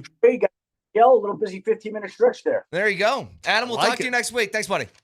Thanks, guys. Have a great day. Enjoy the game tonight. You bet. Adam Schefter. All conversations with Adam are brought to you by Johnson Auto Plaza, where you get selection, service, and incredible savings on Ram, Jeep, Chevy, Buick, and GMC all at one location. Experience the power of the plaza at Johnson Auto Plaza. Emmanuel Sanders will join us in 15 minutes. That's what he has to do. Like, I mean, when stuff breaks, it breaks. But I like hearing his phone go zzz, zzz, zzz, zzz, yeah. Zzz, zzz. I like that. It gets me excited. Today, it had that, like one of those sounds. That's something going on, yeah. There was a little buzz in there, too, though. Always appreciate Adam jumping on. Again, Emmanuel Sanders is going to join us in 10 minutes. And you want to ask Emmanuel more than anything else. As a wideout, it's very, very difficult to get open. It's very difficult. And last week, when they had 3 different times guys were wide open downfield, is this all on Bo Nix not making the throw? Is some of that the responsibility of the wide receiver, maybe not being in the right spot at the right time? Like, I want to see if there's a little bit of nuance that we don't see for a guy who played that position at a high level. Okay. If there's some other things going on, or did Bo Nix just miss? Like, is that it too? Because here's one thing that I know is not going to happen, because no quarterback would do this. We have seen examples, Moj, where a quarterback throws an interception that is so bad, you're like, what? You threw that to no one. And maybe the wide receiver ran the wrong route. Maybe he cut it off when he shouldn't have, and he's not going to go to the press conference after the game and be like, yeah, that pick was all on my wideout. He stunk and he messed that play up. They aren't going to say that. They're going to take responsibility because that's what a quarterback does. Maybe there's some room allowed for some of that. I don't know. So we'll talk to Emmanuel Sanders here in just a couple of minutes. It is a Rally House Football Monday. Rally House, shop every team in town. And don't forget that morning sprint, they're going to be live from Rally House in Lakewood. So stop by, say hi to Berto and Coach. There'll be Rally House gift card giveaways every 20 minutes while they're there. So it's a perfect time to gear up for Monday Night Football tonight with that game between the Bengals and the Broncos here at Mile High Stadium. So we'll see you in Lakewood at 10 a.m. with Berto and Coach. Emmanuel Sanders, former Bronco, joins us in just a couple of minutes. Stick around.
Rally House Football Monday. Just talked to Adam Schefter. We will talk to former Bronco Emmanuel Sanders in a few minutes as well. I need that jersey, bro. Vic is back from making amends with the country of Greece, I think. Were you talking to Jonas? Jersey, bro. Were you talking to Jonas? He is not yet upstairs. Bruce Brown, Tim Hardaway are about to come down this hallway. We have yet to see Nikola Jokic. He might be still in transit from Sombor. We haven't seen those guys just yet, so getting a slow start to media day. Did Bruce Brown say he watched every Nuggets game after he left? He did. He was just infatuated. But, he made the right choice. You'd be dumb not to. He increased his salary, 500%. So he went, made money, and now he's back. Yeah. This is what you do. Emmanuel Sanders joins us in just a couple of minutes. Again, if you had your choice, and be realistic about it, don't say 100-0. What would you hope this game looks like tonight? 99-0. I'll start. Way more realistic. I'll start. I'll talk first about this big game tonight. Please do, Vic. Must-win game. Yeah. I want to see sustained drives. I want to see an offense that is confident. I want to see Bo Nix that has rhythm and authority in the pocket. I want to see some drives that don't end 3 and out. That's really not asking too much. The 3 and outs are what's getting me right now. Yeah. Because we're too far into this process now. He learned the offense last season. The 3 and outs are what drives you crazy because in critical games, you've got to finish. We talked about it already, guys. To get a field goal in the modern NFL after a kickoff, it's pretty darn easy. Seems like it. Yeah, it seems like it. I want to see, I'd like to see that, Vic, for sure. But I want to see J.K. Dobbins again continue to tote the rock. He came into the weekend 9th in the league in rushing. Let him do it. I think he can do it. Let him do his thing, man. Let him do it. So we'll talk to Emmanuel Sanders here in just a couple of minutes. Again, he can give us a little breakdown. What I want to ask Emmanuel more than anything, Vic, I mentioned this going to break, is on some of those deep throws from Bo Nix last week, is it possible that some of those are on the wideouts, that they did something wrong that threw off the timing or something? It's never on the wideout, ever. Well, a quarterback's never going to say that in the postgame either. I was telling, when a quarterback throws the ball to nowhere and it gets picked off and it looks terrible, sometimes it's on a wideout breaking off a route in which he shouldn't. So maybe he has some insight on that. And we'll get Are you kidding me? No receiver has ever run the wrong route in the history of football, ever. I promise you. Certainly not this guy who joined us on the Ramos Law Hotline. Emmanuel Sanders joined us on behalf of DraftKings Sportsbook. Visit DraftKings Sportsbook all season long for the latest Broncos odds, promotions, and more. We'll get more to that in just a second. But Emmanuel, first of all, thank you for joining the program. How are you? I'm good. How are you guys? We're doing good. So we're just discussing the Broncos offense so far this year in Bo Nix. If you watched the game last week, they had a few deep shots where guys are wide open and it just missed. I'm assuming you've seen at least one or two of those plays that were missed last week. Is there any chance that a wide receiver did something wrong, or is that a quarterback just missing the throw? I mean, you can look at the situation and say, the receiver could have ran faster, but when does that usually happen? I mean, they're giving it their all. So, I mean, when those mishaps happen, it's usually the quarterback overthrowing them, right? Or maybe the receiver could have came out faster, but I mean, who knows? At the end of the day, it's the receiver and the quarterback not on the same page. And so, in order to hit those throws, what I used to do with my quarterback, if we're missing in the game, then after practice, I'm going to run that route at least 3 or 4 times until we connect on it in the game. And so they definitely need to start doing that after practice and just working on that chemistry and gaining that chemistry. So when it's clutch time, they make those plays. Emmanuel, if anything, in today's game, it should be easier because the rules have changed. I recall a particular game, I think it was against the Rams, Emmanuel, where you ran a sideline pattern and you got absolutely tattooed. You remember the play, right? You remember the play. Peyton set you up and you got tattooed. You won't get tattooed like you did in the old days today. Right, 100%. And Vic, how the hell are you going to bring up that play as if I know? Because you caught the ball, man. You were a madman. The reason I bring it up is because you were able to catch the ball, and I know you were hurting. Oh, 100%. Shoot, the ref threw his hat on me and everything. I don't know how I remember that play because I probably shouldn't remember that play. But you want to know it's crazy. Every time I'm walking through the airport or I'm out somewhere, somebody walk up and be like, "Oh, Emmanuel, man." And I think they'll talk about the Super Bowl and they say, "Man, how did you survive that hit versus the Rams?" So nobody ever lets me forget that hit. You know what I mean? But because you just said it, because very rarely does a guy run that pattern and end up with the ball. Most of the time the ball becomes jarred loose, so I give you full credit for catching that damn ball. No, it's I mean the game has definitely changed, but do I like the game now? No, I don't really like the game now. I still play in the days where, when I came into the league in 2010 and the rest were allowing us to play because at the end of the day, I love football and I love aggressive football, but I understand why they changed the rules up these days. So, I'm not a fan of it, but I am a fan of the NFL and how they're making plays and how these guys are making plays. So it is what it is. It's interesting because Brett was bringing up in terms of the Broncos offense, how should they pursue it? Do you want them to look this way or should they behave this way? He was talking about, Seattle plays that kind of game where they let Sam Darnold pick and choose his spots. They're not trying to force the quarterback into all this kind of stuff. They're running the ball effectively. Then he's taking the shots when he can. To get Bo Nix in that sort of rhythm here in year number 2, is that the approach you have to take, or should Sean Payton just let it all hang out all the time? I think he should always let it all hang out. I mean, at the end of the day, it's all predicated on the team that you're about to play, right? You can't come in with the same game plan that you had with a certain team who stops the run and try to just run the ball, right? You got to go and pass the ball. If the team is good at defending the pass, then obviously you go in that game plan saying, "I'm gonna run the ball." And I think all the years that I played in the league, every single offensive coordinator that I've played with, they always talk about being two-dimensional. You don't ever just want to be one-dimensional and say, "Oh, no, we pass the ball all the time." No, you want to be two-dimensional. You want to be able to run the football. You want to be able to pass the football. And I think that the Broncos have that. But I mean, obviously right now, I feel the energy of the city, and the city is like, "Oh, man, do we have a good team?" Like prior to the season, it was like, "Man, we're going to have a great defense. We're going to have a great offense. We got Bo Nix coming in the second year." But we're looking at a Broncos team that could easily be undefeated. You know what I mean? Yeah. Like there's 2 games that they dropped that it was just like I don't even know if it was play call. It was more just crazy plays, right? That shouldn't happen. You know what I mean? So I think that we got a good team. I think tonight I have them winning. Obviously, we got a Bengals team that's coming into town with no Joe Burrow. We better win this game. And I think as the season progresses, I think hopefully we'll be able to cover up those 2 mishap games that we dropped, and we just continuously be the team that we're supposed to be. Emmanuel Sanders joining us, and he's doing it on behalf of the DraftKings Sportsbook. We'll ask you more about that in just a second, Emmanuel. On that subject, there's one thing I've noticed in the offense that's a little bit weird. Courtland Sutton is getting targeted in most games, as he should. He's a very good wideout. But there's some games where Troy Franklin has 8 catches and then 1, and then somebody else will have 7 catches and then 0 the next game. Is it difficult to stay in a rhythm as a wideout if you have games that are like that, where you get a ton of targets and then not a ton of targets?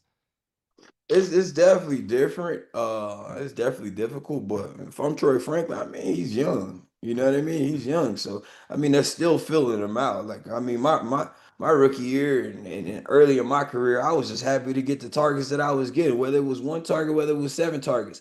At the end of the day, he can't go in the game, sit back and say, "Oh man, I wish I could get 5 targets." No, you take advantage of the opportunities that you have at hand. You know what I mean? And he's doing that. So I mean, at the end of the day, that's just how the cookie crumbles. You never know how the defense is rolling to you. Sometimes they might be trying to take you away. Sometimes they might be taking Courtland away. But the beautiful thing is a lot of most receivers, they say, "Oh, I want to be the guy," but no, you want to have 2 or 3 receivers that can take the pressure off you. And sometimes it might not be a day, and that's just football in general. You can't determine that. Nor not only that, you can't force the game to come to you. You got it. Well, you can't go to the game and be like, "No, come on, you got to come to me." No, the game just has to naturally, organically come to you, and that's just how it rolls. Discussing this earlier, Emmanuel, who's the best receiver in the game today? Like Puka Nacua yesterday had 13 grabs, but you could say, well, yeah, he's got Matt Stafford throw it to him. Is it hard to identify the best receiver when they're so dependent on the quarterbacks tossing them the ball? Who's the best receiver in your eyes? Man, I mean, you're right, Vic. Like, you really can't determine who's the best because it's just not only about quarterback play. I mean, you got to be in the right offense too, right? Like me and Demarius, we were blessed in 2014 and have Peyton Manning at quarterback, but then be in an up tempo offense that's throwing the ball around every single time. Yeah.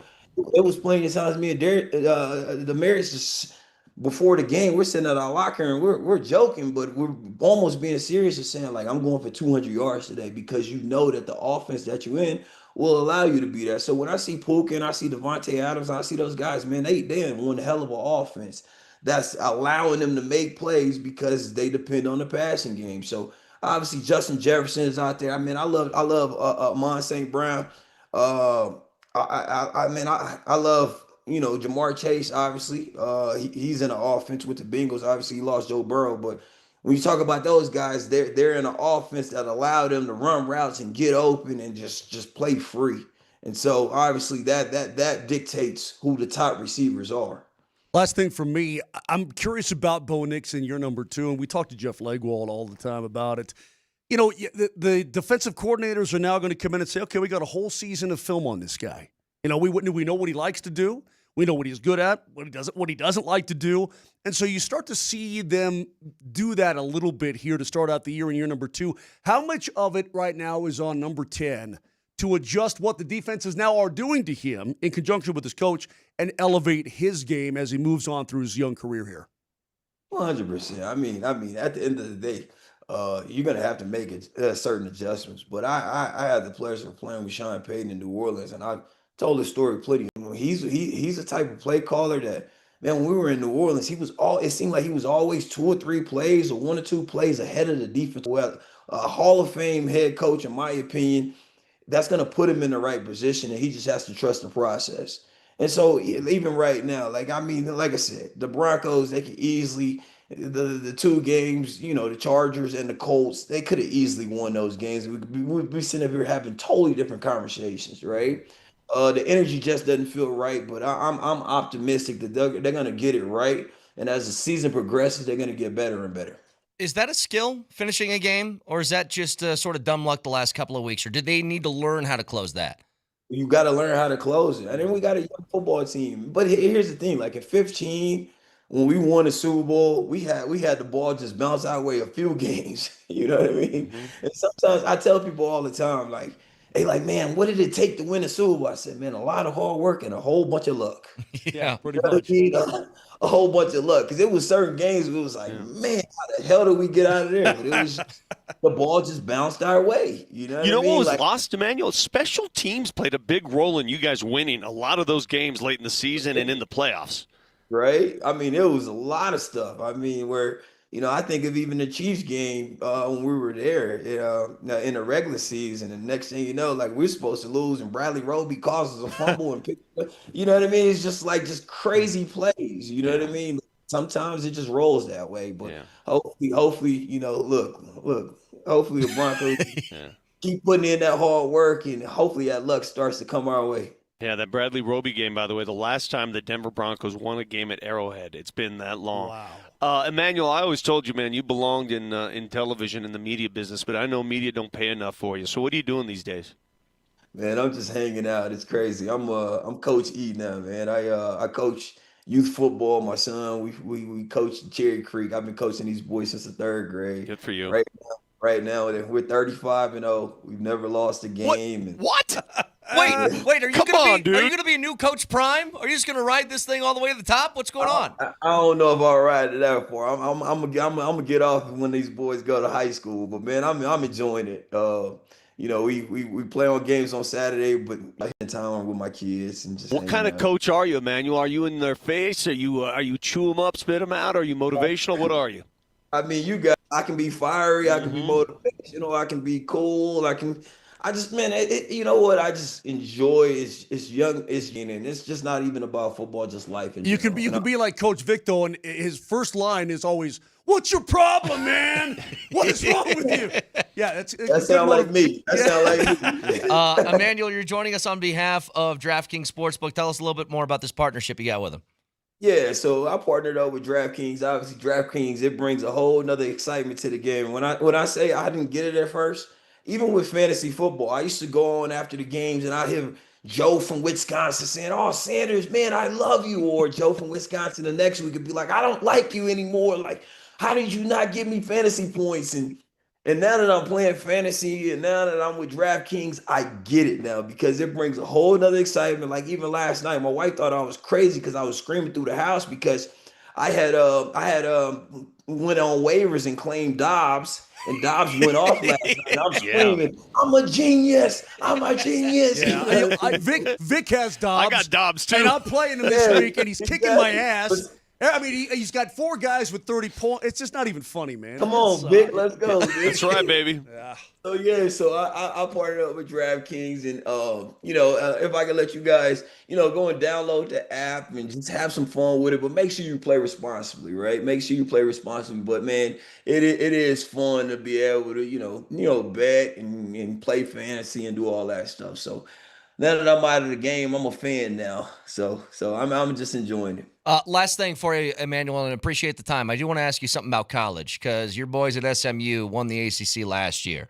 What do you think about all of the changes that have happened in college football the last few years? What are your overall thoughts on all that? Man, it's crazy. And do you wish you could go back in time? Nah, I mean, yes, sort of. I mean, even now with what the money the receivers are making these days, I'm like, man, I wish I could play in this era. I'll be talking to y'all right now in the Lamborghini. Man, the college game has changed so much. Even my cousin, his name is DJ Sanders. He's at A&M right now. He's a rookie. I mean, but the money that they just offered him, it's ridiculous. 1-year deal. And it's like just crazy money. So I'm enjoying it. But I'm happy for these guys because the college game have been making so much money off the players, and the players deserve that money. You know what I mean? So I just hope that there's not a situation, because even with the league, you deal with like money issues within the family, and these kids are so young. So I just hope that everybody is just dealing with it in the right way. It's Emmanuel Sanders joining us on the Ramos Law Hotline. Emmanuel, really appreciate the time this morning. Let's do it again soon. I just looked him up. DJ's a big kid, man. Yeah, he's a big old kid. Yeah, I love it. Big defensive tackle. He'll be coming up here soon. Awesome, Emmanuel. Appreciate it, man. Thank you. All right, man. You guys take care. Take care, man. Emmanuel Sanders, former Bronco, joins us on behalf of DraftKings Sportsbook. Visit DraftKings Sportsbook all season long for the latest Broncos odds, promotions, and more. Good to hear from that guy. Emmanuel Sanders is the best. All right, get a fact checker and final thoughts before the Broncos Monday night game next.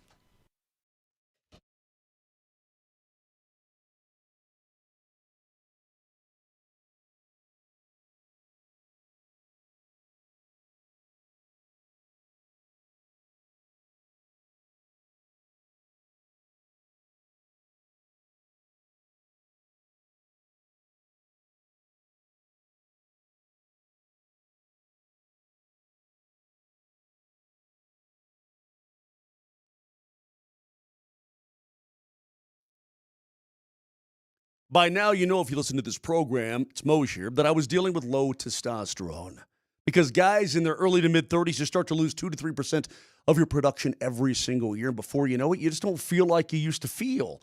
Well, I did something about it, and I didn't realize how really simple it was going to be. Rocky Mountain Men's Clinic is the place. If you're dragging through the day, if you're feeling tired, maybe a little brain fog, you're off your game, low T could be the reason. May not be, but it might be. So do yourself a favor. Schedule an appointment with the Rocky Mountain Men's Clinic. They're going to draw your blood. Results within 30 minutes, and they'll tell you what is going on with you. And the treatment is simple. I do mine at home. You can as well. And they are total experts. 5 locations in Colorado, from Fort Collins all the way down to Colorado Springs, including Castle Rock. All new, all revamped, absolutely gorgeous. And again, the experts are there. So call them today. 720-440-7900. Get back to being yourself. 720-440-7900 or go online at RockyMountainMen'sClinic.com.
Rally House Football Monday. Yeah. One more time, reminder to you guys, it's a special Rally House Football Monday with the morning sprint. Is there live from Rally House in Lakewood? Stop by and say hi to Berto and Coach. They'll be there. They will be giving away Rally House gift cards every 20 minutes, so it's a perfect time to gear up for Monday Night Football. We'll see you in Lakewood at 10 a.m.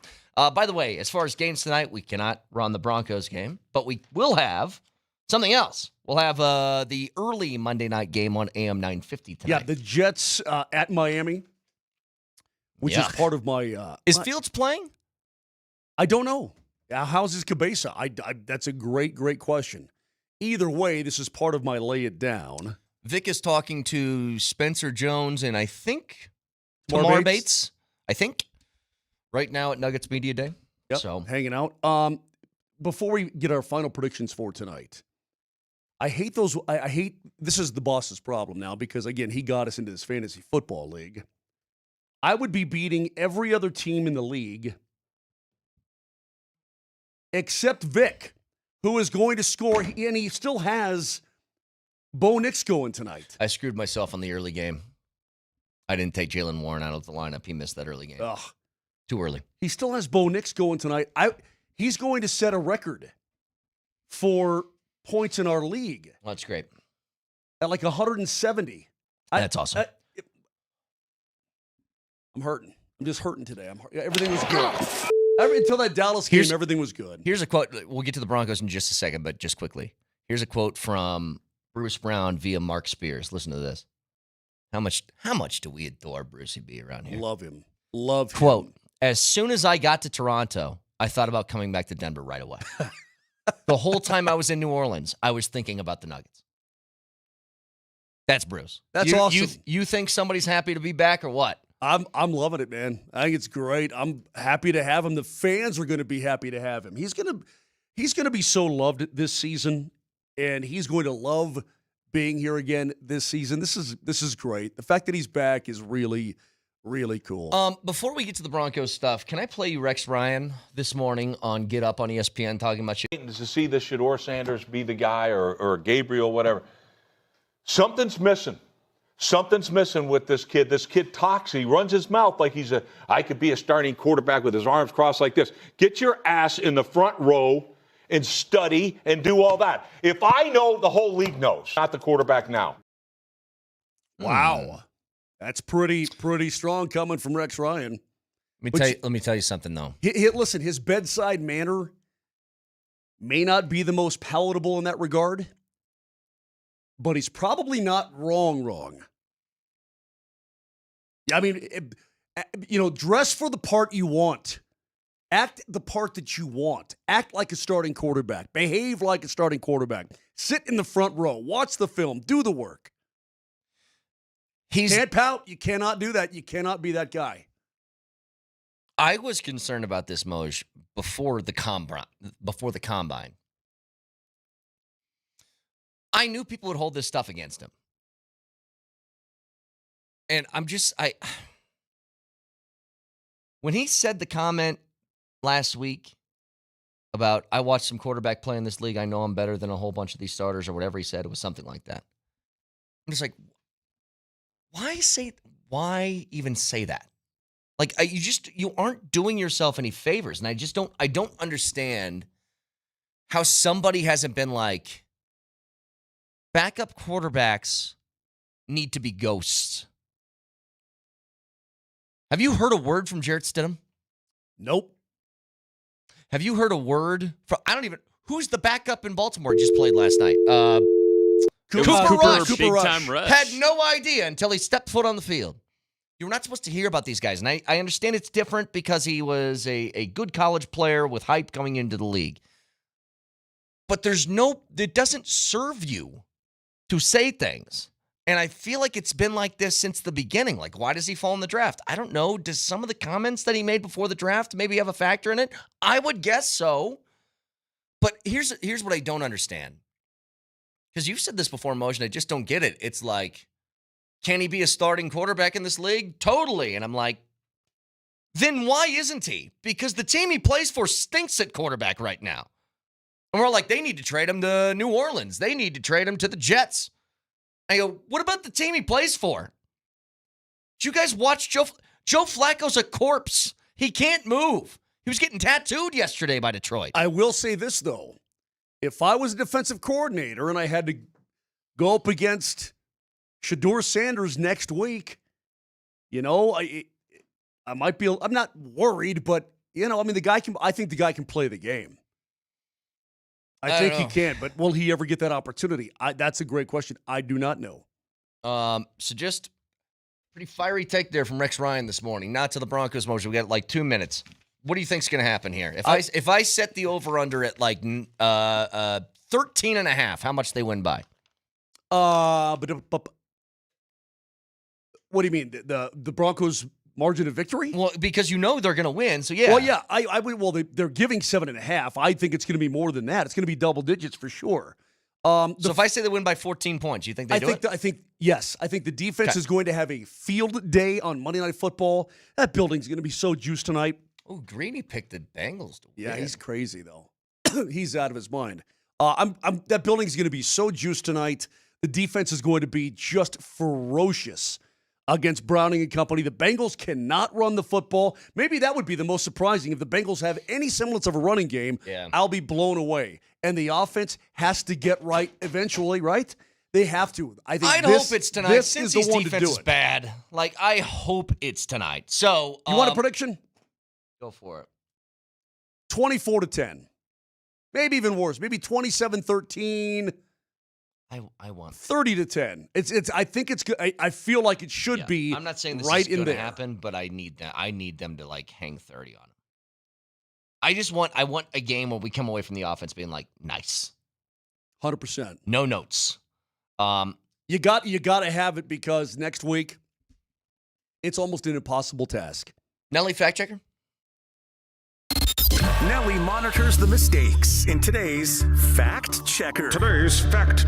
Presented by Rock Plumbing, Heating, and Air Conditioning. Your local home comfort specialists. RockHeating.com. Rock, bringing comfort home and simplifying your life. Last night's tie on Sunday Night Football sent me down a rabbit hole of the last time we had ties, and the last one was December 4th.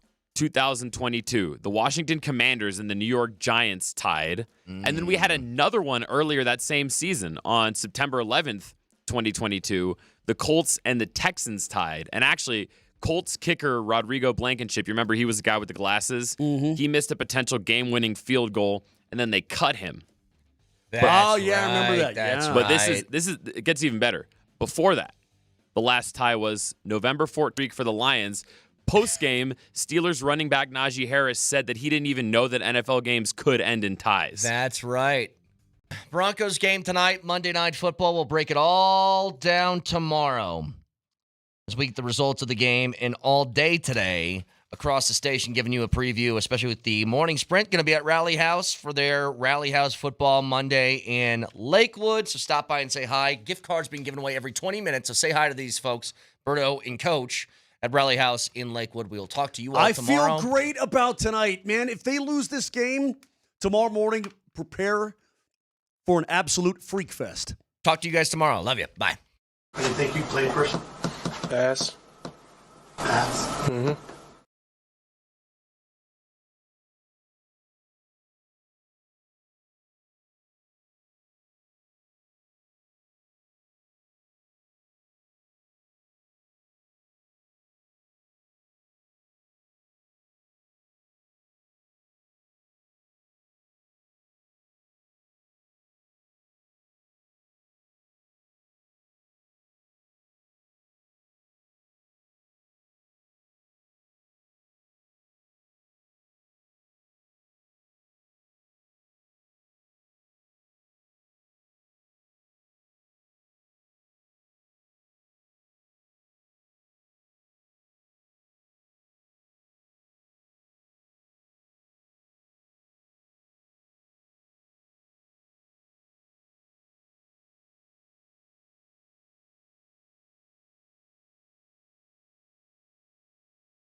that's when you saw the highlights at halftime.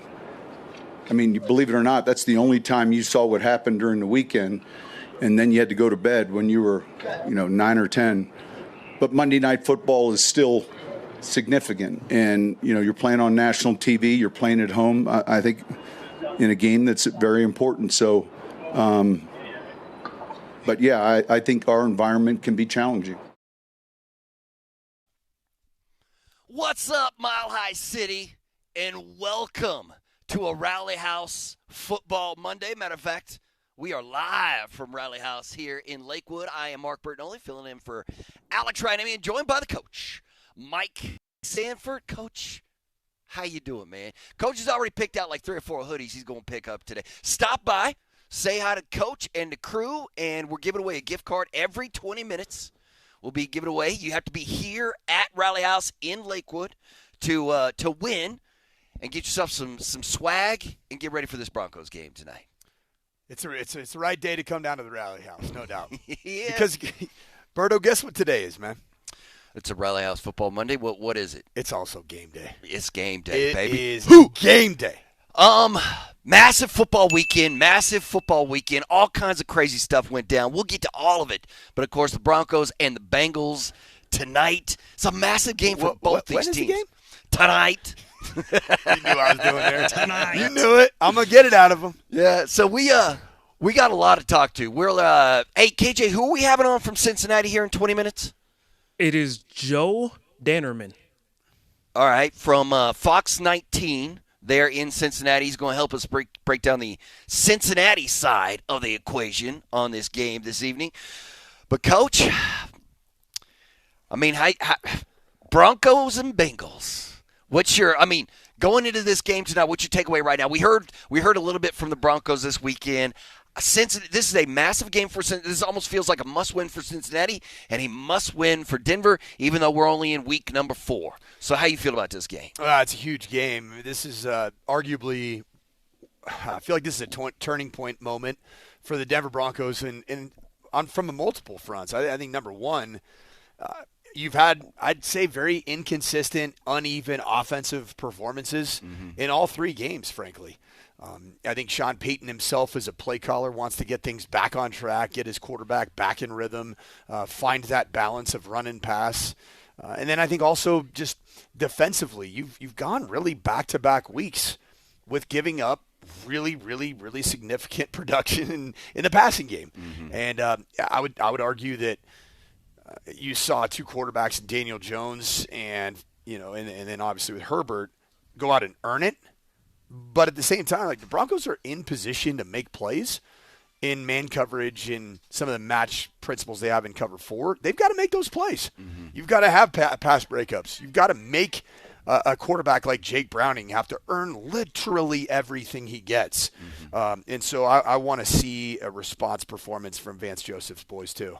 Is there such a thing as a get-right game in the NFL? Like, does one win, like if the Broncos get this win or the Bengals into this win, is there such a thing as a springboard win in the NFL? Or now it's just like, listen, man, you don't know what's going to happen week to week. Well, yeah, I mean, in the moment for both teams, the Bengals situation, they're a 2-1 football team. Yeah.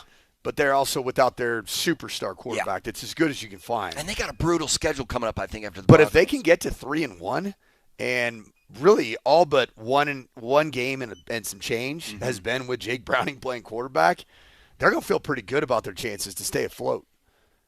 Now, on the other side, Broncos fall to 1-3. Yeah. I mean, that's a reality of what you're facing tonight. And if you think you're just going to show up and beat the Bengals because they don't have Joe Burrow and because their defense has been awful and their run game's been terrible, and you're just going to by default, you're going to show up and win the game by 21, 28 points, I think you're crazy.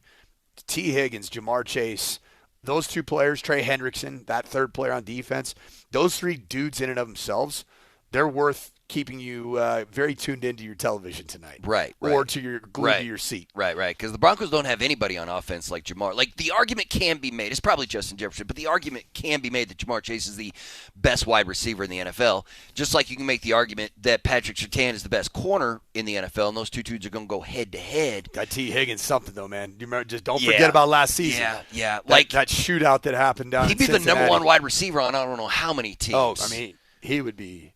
Would you die to have T. Higgins here? Oh, yeah. My word. Yeah. I'd trade a bushel if he was playing for this team right now. Can you imagine Bo having a weapon like that to do? I want to ask you, as a coach, Zach Taylor is getting massive criticisms in Cincinnati because of his, what they're calling, lack of aggression. They're saying statistically you can prove that Zach Taylor is the least aggressive coach in the NFL. He's the guy who doesn't go for it on fourth down. And they're like, we want somebody who's more like, but it seems to be working out okay for Cincinnati. 2-1 without Joe Burrow. I mean, you can't. Zach Taylor can't listen to that noise. He can't listen to that noise outside the building, can he? Or can he be like, maybe I am too conservative at what I'm doing? Yeah, it's interesting because I think that Zach Taylor knows that he has deficiencies, and he's coaching around those deficiencies. And namely, from a roster perspective, his deficiencies, I think, number one, is that offensive line.